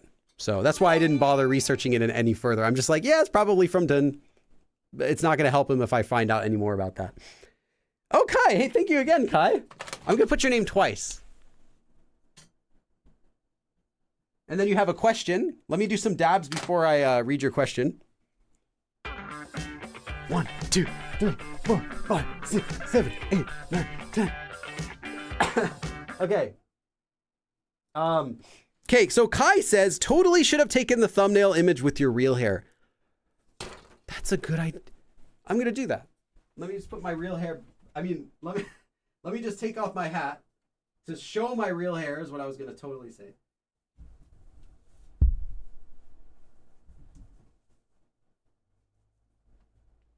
Make sure my real hair is. There we go. Okay. I could put my hat back over it, but if I don't tuck it in, I have to spend some time to tuck in my hair. There we go. I'll do a thumbnail like this then. Let's see if I can get it out of my eye.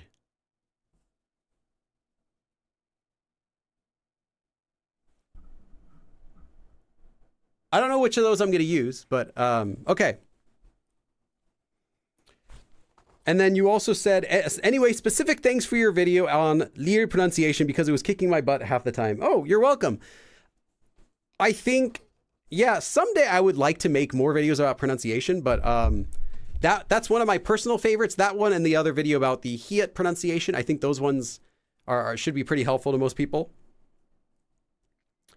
I started learning Korean in 2020, says Noel. And I watched your videos back then, and I feel like it's been so long since I watched your video, and you're still giving Korean class videos. 2020, that's not even that long. I've been doing this since 2012 on YouTube. And before YouTube, I was just answering questions and stuff online for a year, almost 2 years before that as well. But yeah, officially since I started YouTube, it's been 12 years now. As of this November, it'll be 12 years. Okay, Mike says, I have a question. I feel like I know the answer you'll probably give. Write more. But how does one get better at, hold on, spelling and writing Hangul? I just avoid and do voice to text. Any things you did? No, not write more. You get better at spelling and writing by reading more, actually. I don't do a lot of writing in Korean either. Except like if I'm writing text messages to my friends.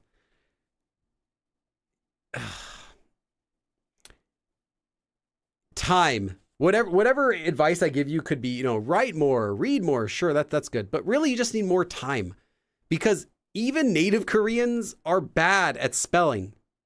And they're terrible at spacing, but that's another topic. But spelling, Koreans are bad at spelling. Time and paying attention.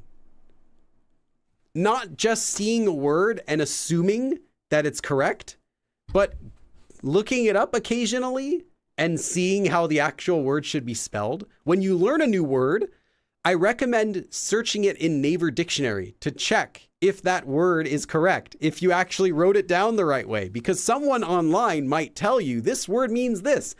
But if you actually search the word, you can find, oh wait, that's a dialect word they're telling me, which is fine to know, but keep in mind it's dialect, or keep in mind that it's a non-traditional, it's a non-standard way they're spelling it, or maybe it's a non-standard way they're spelling it, but that's actually the common way to spell it.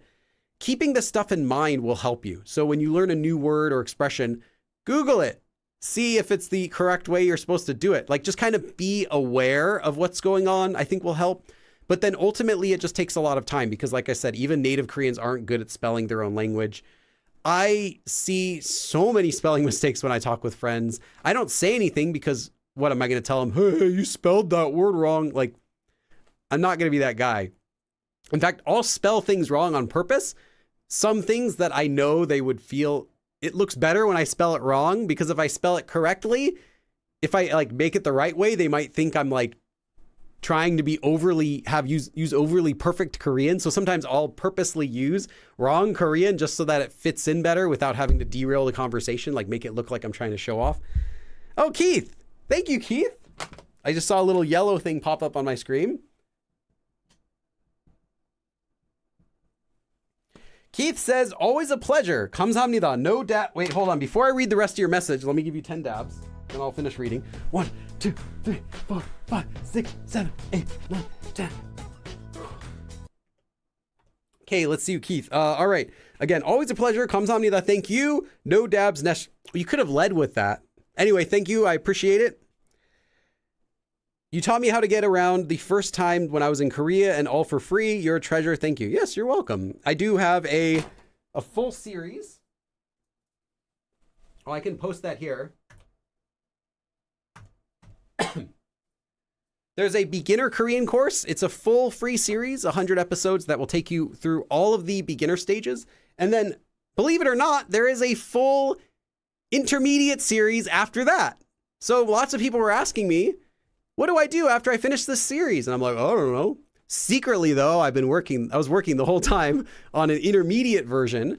And the intermediate version isn't more of the same. It actually just says, hey, you actually know a lot from the beginner course. Now let's go to full conversations. So it just does full native level conversations, and there are 20 of those. And that conversation course is also now complete on my channel. You can watch it completely for free. Each lesson's like 20 to 30 minutes. So there's plenty of content, and it goes over lots of natural expressions and stuff like that. Obviously, it's still not going to have everything, but if you can follow along that course, by the time you finish that course, you're really going to be ready for some like full conversations in Korean, assuming you can make it through the whole course. Because again, you have to do the beginner course before that and then do the conversation course one lesson at a time. And there's a lot of material in there. But yeah.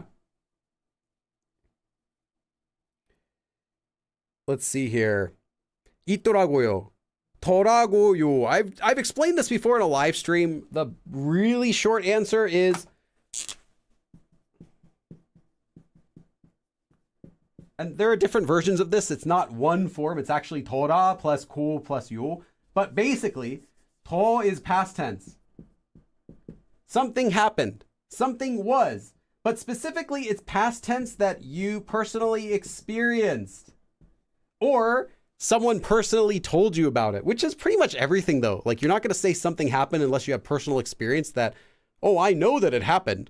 So it's kind of like saying, I know something happened or something was. It's just a past tense for recalling something, for remembering something.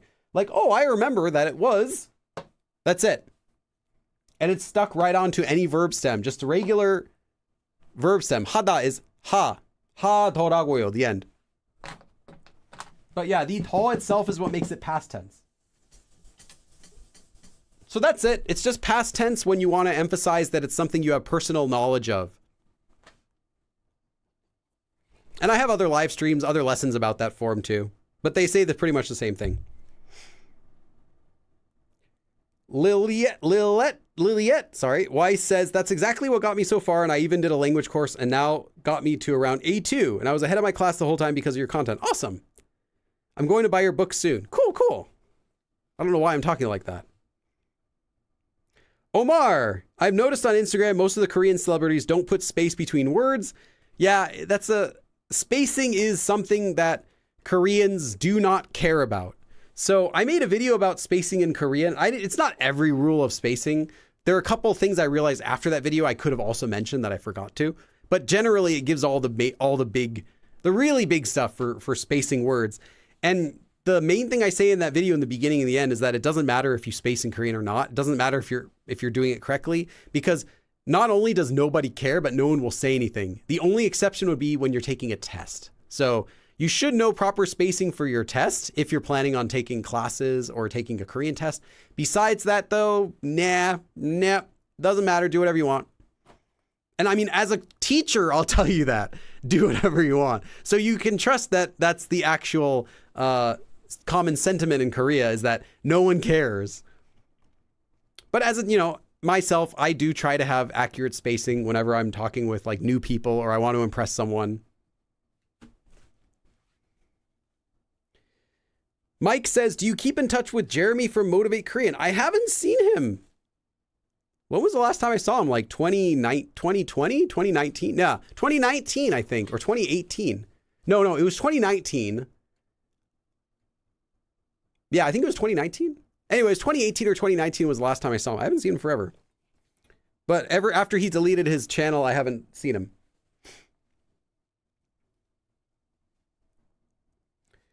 I do still keep in touch with Johnson, who was another person we collabed with.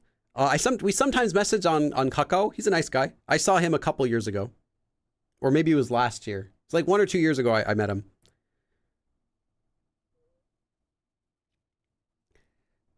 Let's see. Oh, and Mike said, time, reading, paying attention. Yeah, pretty much. Even when I text someone, I'm like, I'll just speak it. I mean, if you're speaking it in Korean and it's typing it for you, that's not bad. The only suggestion I would add is read it back to yourself out loud after you've done that, just to kind of get the repetition, to keep doing it. What's the word? Where you recognize it by keep saying it over and over. So there's a word for it. Anyway, just for that, just do it. Read it out loud at least once after you write it, so that you can kind of get that extra benefit.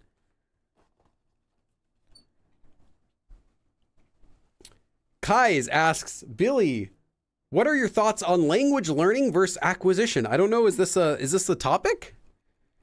Are you talking about like I would have to ask you to clarify your question. Can you give me more clarification on what you're talking about?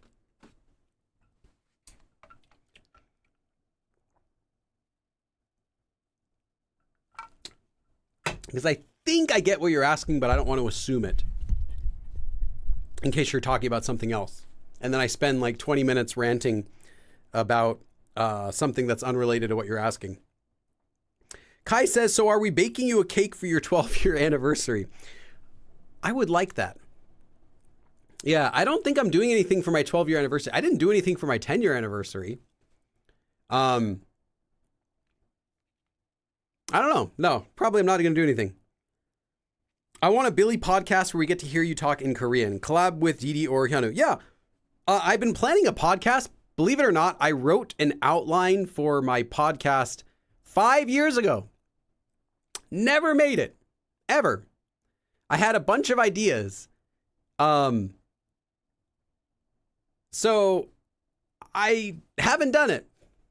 Maybe someday I'll do it, but I just haven't done it yet. But yeah, someday I wanted to start a podcast. I just never got.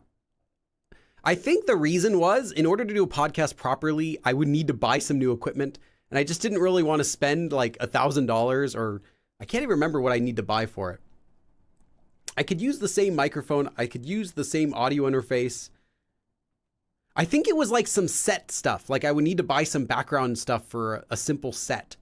And it would be like hundreds or maybe up to $1,000 or something. I just didn't really want to spend the money to do a podcast when I didn't have any sponsors that I could have to pay for the podcast, which would take a lot of money and time. So I never started it for that reason. But someday, if you want to hear me speak in Korean, I can speak Korean whenever. I just do English for these live streams. If you watch my interviews, you can hear me speaking Korean. If you watch there's some Glass with Billy episodes where I'm just only speaking Korean. But all of the Korean street interview series, those ones I'm just only speaking in Korean. Because I know some people will see me teach Korean. They're like, Billy, where do you speak Korean? I want to hear you speaking Korean. I'm like, I speak Korean. I just don't do Korean for my lives. I mean, I can speak it if you want, but I just teach in English because I want to make sure everyone understands. If you want some Korean teachers that teach in Korean, though, there are several good ones on YouTube I can recommend.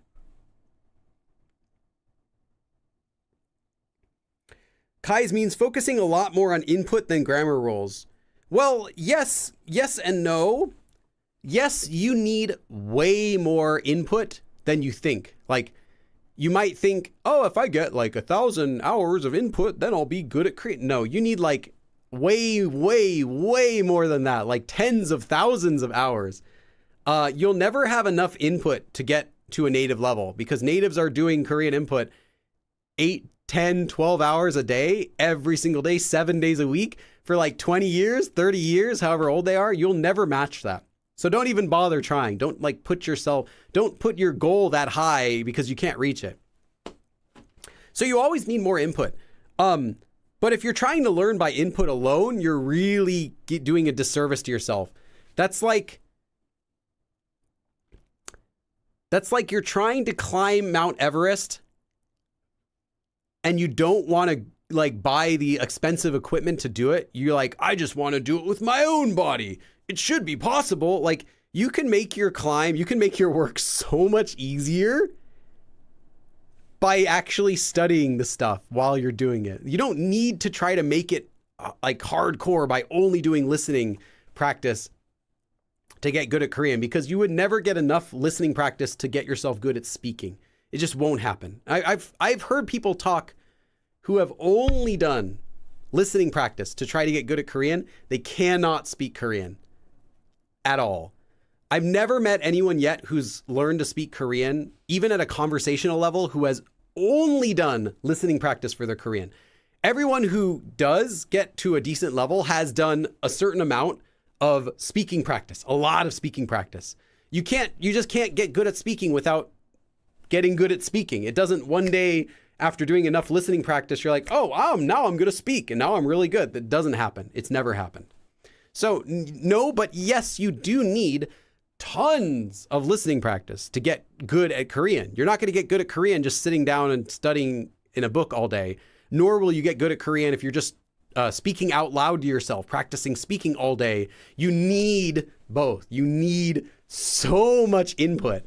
And you need to be focused on that input. You need to have input that's a little bit higher than your current level, but not too difficult, or else it's going to be completely incomprehensible to you and you're going to have to, it's going to even be harder. So you want something that kind of eases you into it. But yeah, so that's all I'll say about it. Evolving Brain said, do you have a favorite coffee? I've never tried coffee before. I've never had coffee before.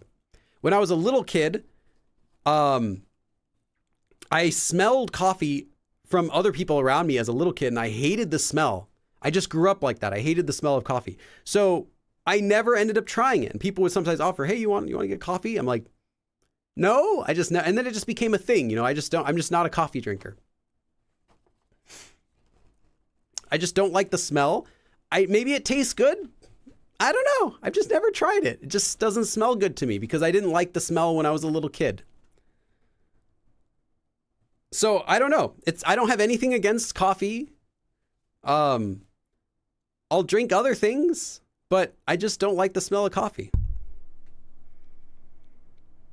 If I want, though, caffeine, so I have this, which I know doesn't look very appetizing. This is mango flavor, it says. I'll have like something like this for when I do my live streams, just for caffeine, but I don't really even need this. But yeah, I don't drink coffee. Plus, I am someone who, because I don't drink coffee and because I rarely drink caffeine, I'm really sensitive to caffeine, and certain types of teas I avoid entirely because they'll give me like a headache. They'll make me feel dizzy. Like if I have a lot of caffeine, which I don't, this is very little. I think there's like 60 milligrams in this whole thing. But if I were to have, say, like an energy drink or something like that, I would have a headache. My head would feel like dizzy for like 2 or 3 days. And the last time I had a green tea, there's something in green tea that makes it worse. I was dizzy for like 3 days. Like I felt like my brain couldn't focus for 3 days after I had a cup of green tea. So I'm just really sensitive to caffeine, I think. How about Baja Blast Gelato? That sounds delicious. Fisho says, Billy, what grammar sources would you recommend for someone who's mid B1 and listening? Okay. Grammar sources. By grammar sources, you mean like listening sources? Give me more information for what you mean. Ulan says, well, learning Korean a few years ago, but stopped when I didn't feel any progress and tried some Chinese. Okay. Was thinking earlier today about starting it up again, and now I find you live. Nice, nice. I could talk about that for a lot, about like a plateau. You plateau, you feel like you're not getting any better. Oh, hey. Kai is single-handedly keeping me fed for today. I actually had I had steak for lunch today, believe it or not. I never buy steak at the restaurant. It's like a huge ripoff. But last year on Labor Day, it was $6 for a pound of ribeye. And I bought the entire thing, like this big. It was 20 pounds. And I cut it into pieces, and I have a vacuum seal. I vacuum sealed it and froze it. So I think it came out to like $6 per steak or something like that. So I had steak again today. That was the last one I had saved from yesterday. I mean, last year. So good. But if I want to eat fancy, I have to cook it myself. But Kai is single-handedly paying for my dinner tonight as well. Oh, money towards a cake. Oh, that is so nice. I actually wanted a cake yesterday. I went to the store and I saw the cakes. I was like, oh, I want a cake so bad. But it was like $4 for a single slice of carrot cake. I'm like, I don't want to pay $4 for like 2 bites of carrot cake. I think I'm gonna get a little cake. 2, I like to crochet and I'm looking into vocabulary. In Naver it says 코바늘 뜨개질. Yes, the hook needle knitting. Yes. Is just putting those 2 words together correct? Not solid in my Naver navigation. Okay. 뜨개질 is the word you're going to want to use, but I don't do that specific type of knitting, so I'm not positive, but let me check. I can verify it for you. Because I don't do, there's the 십자수, which is like the needle point. Yeah, I think that's the needle point. And then there's the knitting, and they have different words. I don't actually know how they're different in English either. But 뜨개질 is normally the word you're going to use for knitting. So let me check if 코바늘 뜨개질 is the correct word. For you mean like crochet. You know what? I've got a great, I'm just going to go ask my wife if that's the term that they use. Because I see Naver confirms 코바늘 뜨개질.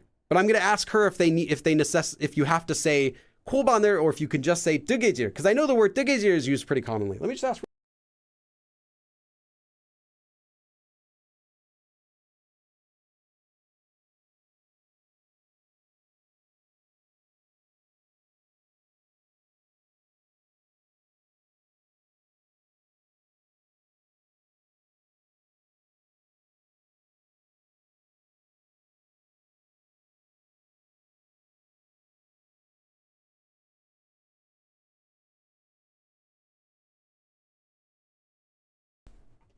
Okay, I'm like, do you use the word 코바늘 뜨개질 or do you just use 뜨개질? And she's like, 달라.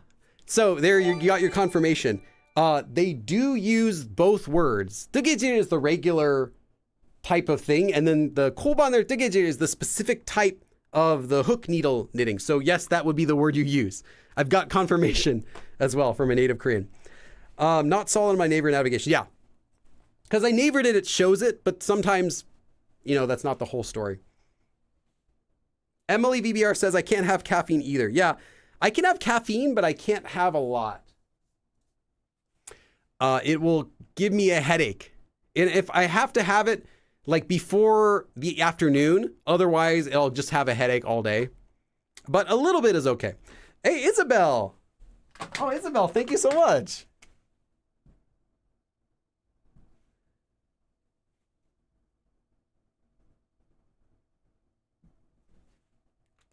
I feel like I make more from donations doing live streams than I do from my YouTube advertisements. I should just do streaming all day, right? Isabel says, thank you for the class, Billy. Here's knife money. Oh yeah. Yeah. I still need to get a new, I was using my, my old knife today for cutting, and it was really annoying because I'm like trying to cut the steak in half. Thank you so much, Isabel. Let me do some dabs. 1, 2, 3, 4, 5, 6, 7, 8, 9, 10, 11, 12, 13, 14, 15, 16, 17, 18, 19, 20. Whew. Those are for you, Isabel. Thank you. And Kai again. Kai. Kai's funding my cake fund, my dinner fund. Oops, not 10. 5 more. What is it this time? Awesome. Thank you to Billy and Billy's wife. Share your cake with her. I was going to anyway. That's why I was disappointed that it was $4 for like 2 bites, because that means it's only 1 bite for me. Although she would not buy cake just because she's like conscious of the food she eats. She wants to, you know, it's just like calorie sort of like, do I really want to eat this? It's high calorie. So she kind of saves like her calories for stuff that's like really high quality or like really special like that. She probably wouldn't want to eat a bunch of cake, but if I already had it, I'd be like, hey, I'm eating cake. She'd be like that. So yeah. Mike says, do you speak Korean in the house or English more? It's actually both. Most of the time, if it's not something important, I'll just use English to my wife. She uses Korean to me and to our kid like 100% of the time. So anything she says to me is in Korean. Like Like when I just asked her about the 고반을 뜨개질, and she's replying in Korean and talking about that. And then she'll use only Korean to our kid, to Jeremy. So Jeremy only uses Korean to her as well. That's the dynamic. And then for Jeremy, I will use mostly English with him, but when we're in Korea, I'll use mostly Korean to him. So it kind of depends on our environment.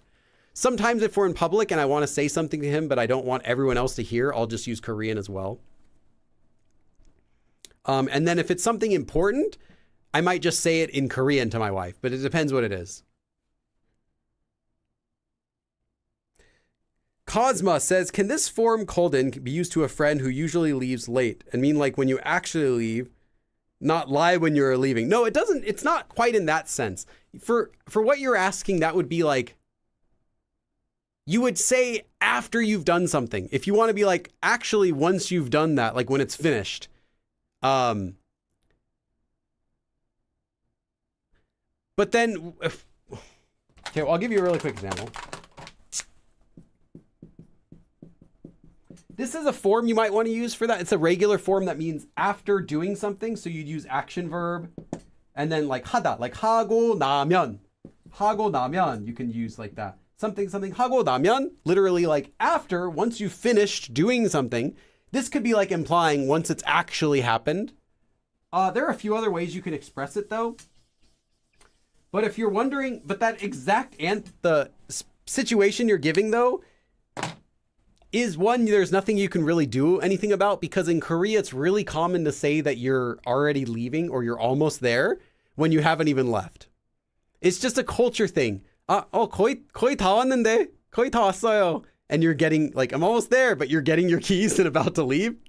지금 가고 있어요. Like you woke up late and you didn't even shower. 지금 가고 있어요. 주차하고 있어요. I'm parking, when you're actually like just getting on the road to start driving. It's a common thing. Not everyone does this, but it's something I've experienced a lot more in Korea. So if you tell them like, when you actually leave, you might just instead tease them and say, I know you didn't leave. You're still at home. 아직 집에 있지. 아직 안 나갔지. 지금 어디야? 정확히 어디야? Like you might just tell them like that if it's your friend. Yeah, that's so it's a little bit different to answer that question just because the culture's a little bit different on that. Not everyone does this, but I've experienced it so often. People be like, oh yeah, I'm almost there. And then like 20 minutes later, they arrive when I know it only takes 15 minutes to drive from their place to here. Oh, there's a lot of traffic when it's like 2 o'clock in the afternoon and there's no traffic. Let's see. But yeah, about a podcast, that would be a good idea. I have everything planned for it. I've had everything planned for it. Like I said, since before COVID, I was planning on doing a podcast. I just never got around to it. And the thing is, a podcast is not something that I can film in advance. Whereas I can film my, the beginner course. I was able to film those in segments of 20 episodes at a time because it doesn't really matter if I film it earlier. Nothing's going to change. But for a podcast, that should be topical. I would need to film it each time the episode goes live, like the same day or the day before, right? Because I want to be able to mention updates with Korean, like things that are changing, current events in Korea, right? Information about Korean history or things that are relevant in Korean right now, like new trends or slang and stuff like that. So it wouldn't be something I can just film like 100 episodes and then upload once a week and then work on another project. It would have to be, that's what I'm doing this week, is I'm planning the Korean podcast episode. One day writing it and planning it, and getting a guest, the next day filming it, the next day editing it, and then uploading it. So it'd be like a 3-day-a-week commitment, which means I wouldn't have any time to do anything else, which is okay. The problem is, if I do that, I can't do anything else, which means I am stuck on the revenue of the podcast and the current stuff I'm doing, which means that if the podcast doesn't get very many views, if it only gets a couple thousand views, which is great, but it's not enough to make money on, then I'd be stuck with that. And then if I make like 5 episodes and quit, people are going to be like, oh, where's the podcast? So it's something that if I start it, I want to make it in a way that I could keep going with it for a long time. figure out a system where I have a sponsor. That way I can get paid. So I know that if I give up 2 or 3 days of my week, every week I do it, that I can know that I'm still going to be able to put food on the table. So that's why I haven't done it.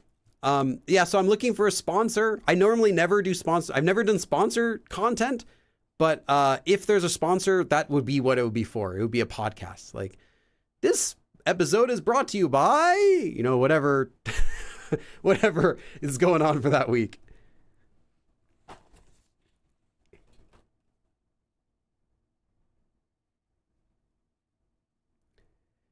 Yeah, well, Kai's made sure personally that I, as well as Ad Astra, made sure that I am, all of you, that I'm well fed.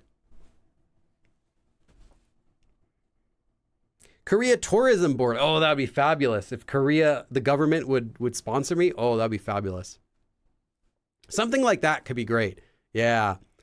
Like sponsored by Korea Tourism Board, or sponsored by like a language exchange app, like a tutoring website, something related to Korea would be great. But heck, you know, I'll take a VPN service and I'll just say use it for watching Korean shows on Korean Netflix and stuff like that. Whatever. Whoever will sponsor me, I just need to pay. Just need to pay for stuff so I can take my time to do something like that. But yeah, other than that, like I said, it's all planned. I have a list of ideas I would do, and, you know, a bunch of guests I can talk with. So that's not a problem. It's not the making of it that's the problem. It's the logistics of it. Like, you know.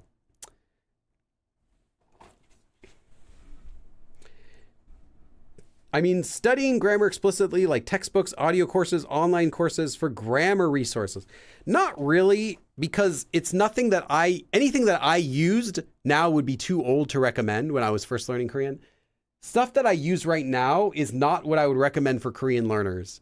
I have resources that I love as a Korean teacher that I would never recommend to a Korean learner. Like my favorite grammar book. Actually, I think one of the people that talked to me in Korean had this, and I saw it there, and I was like, I have to buy that. So I immediately bought it. It's been my favorite book, but it's not for learners.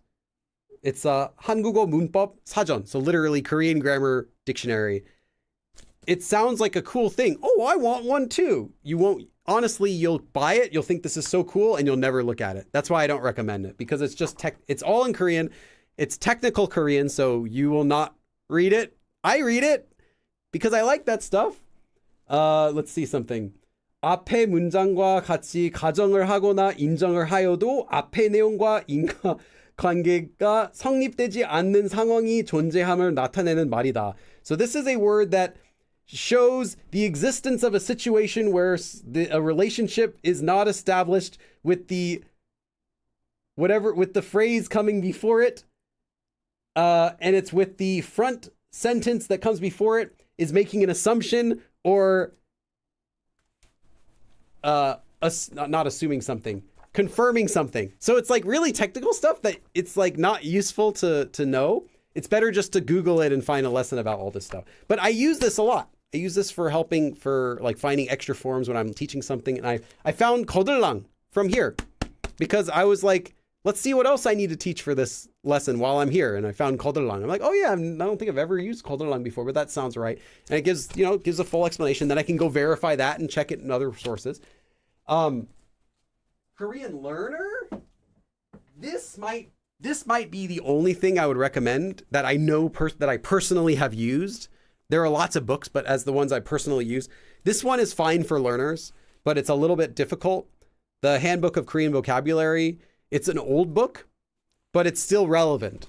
It has Korean prefixes and suffixes and root words. It has pure Korean words and Sino-Korean words.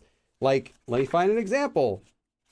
It's just the whole thing's like a dictionary. Like here we can go talk, the Hanja word for trace, like evidence of something. And it'll give 흔적, which is like the word for evidence or a trace or something. Like there's no trace left. Let's see. 유적 is like a relic of something. 추적 is like chasing after something. Like you're trying to search. 추 is like searching and 적 is the trace. So you're searching the trace of someone. Therefore you're chasing them. You're tracking them. Like stuff like that. And it'll go through like that for pure Korean words as well. Like, let's see.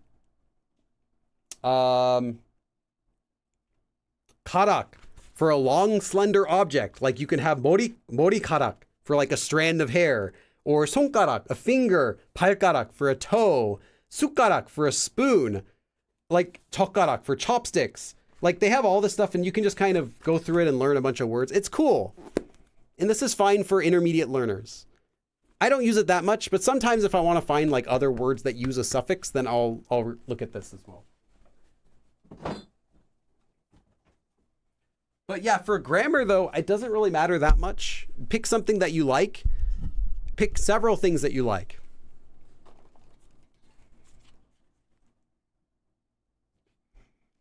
Do you have a favorite K-pop group? No, I don't listen to K-pop, but I don't dislike it. I have a favorite Korean artist. Primary. He's just a producer. He's a hip-hop producer who wears a cardboard box on his head. And but I like most of his music. I think it's really good. He works closely with other groups like Dynamic Duo a lot. A singer named Suran, who I really like.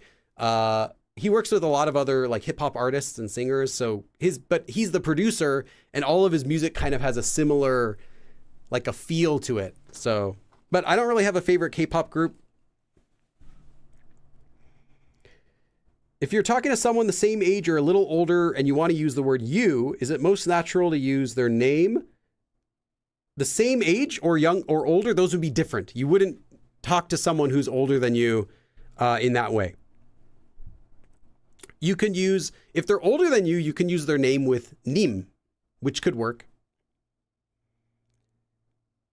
Okay, hello, love your lessons. Happy to catch a live stream. Hey, thanks. I see you have a check mark. I don't know what that means. Let's see. Check it out.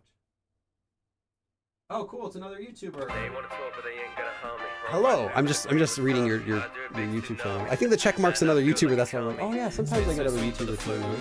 I'm a UK-based nerdcore anime rapper and producer. Oh, that's cool. I actually don't know what that means. Rapper, I know what that means. Producer, that's cool.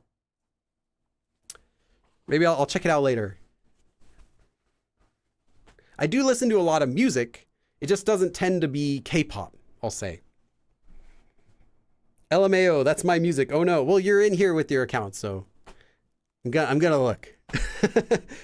진짜 칼을 물었거든. 케이크 좀 잘라줘. You don't need the 진짜 part in there since the golden implies like, but yeah. Nice to meet you. Nice. I do have a few, sometimes large YouTube channels will come in. It's not that common, but sometimes I get people that will come in. They're like, I'm using your stuff. I'm like, cool.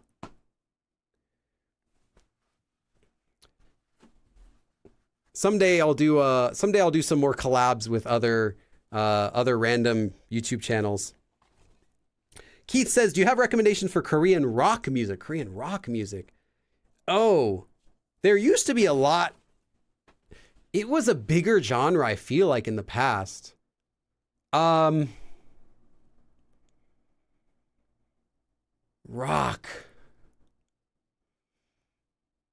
No, I wouldn't be the best to give you recommendations on that because I don't know anything that would be relevant right now.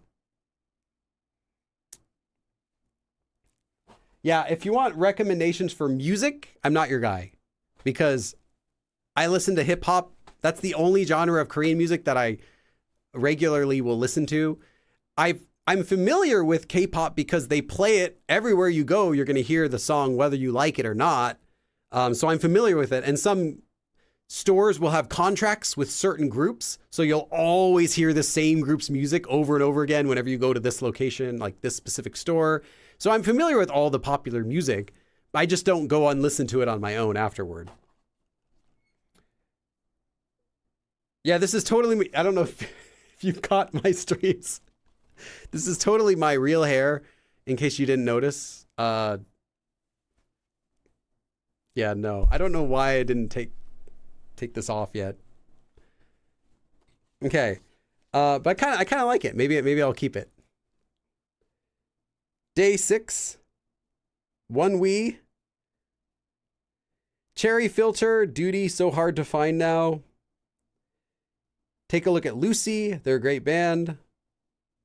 Yeah, I wish I could recommend more music. I'm sorry. My music tastes are my own music tastes. I listen to most of the music I listen to isn't even Korean.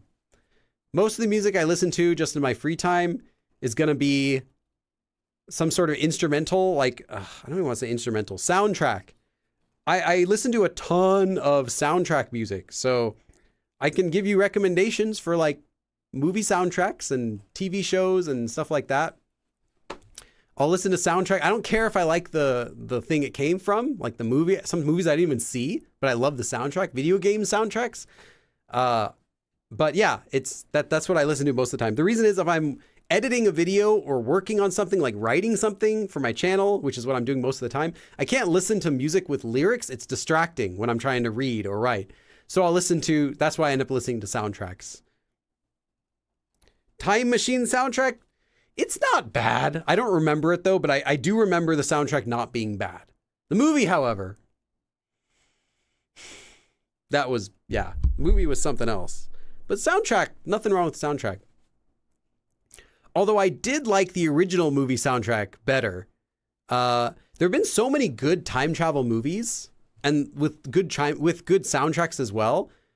That movie just like spoiled the whole genre for me. I was like, I guess time travel movies aren't always good when that movie came out.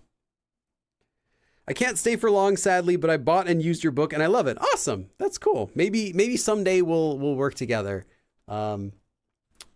Somehow. I don't know. Sure, why not?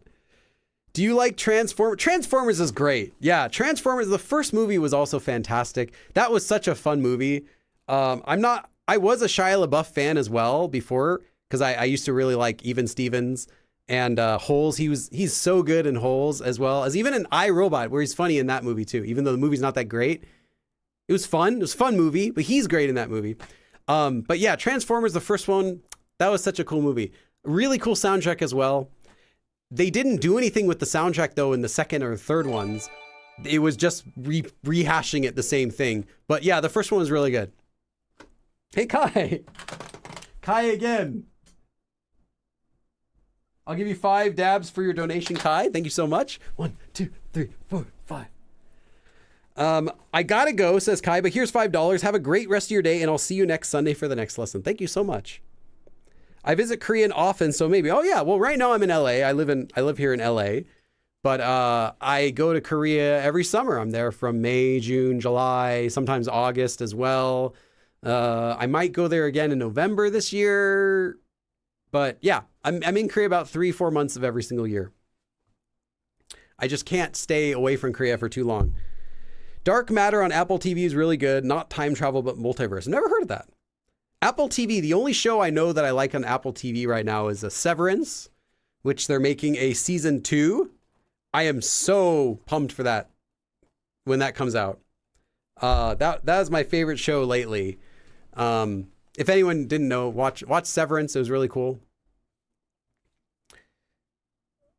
Once again, I made it in time for the Q&A. Greek Yogurt says, but I missed the actual lesson. That's fine. This will be uploaded on the channel as well after it's done. You can watch it later, along with the abridged version.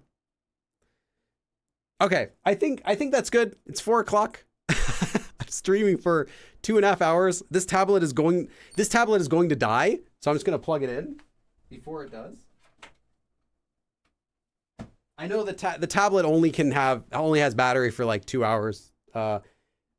Thank you everyone for coming. I had a fun time today. Hopefully you now understand how to use Koldenyo, as well as Kolden and Kolderlang.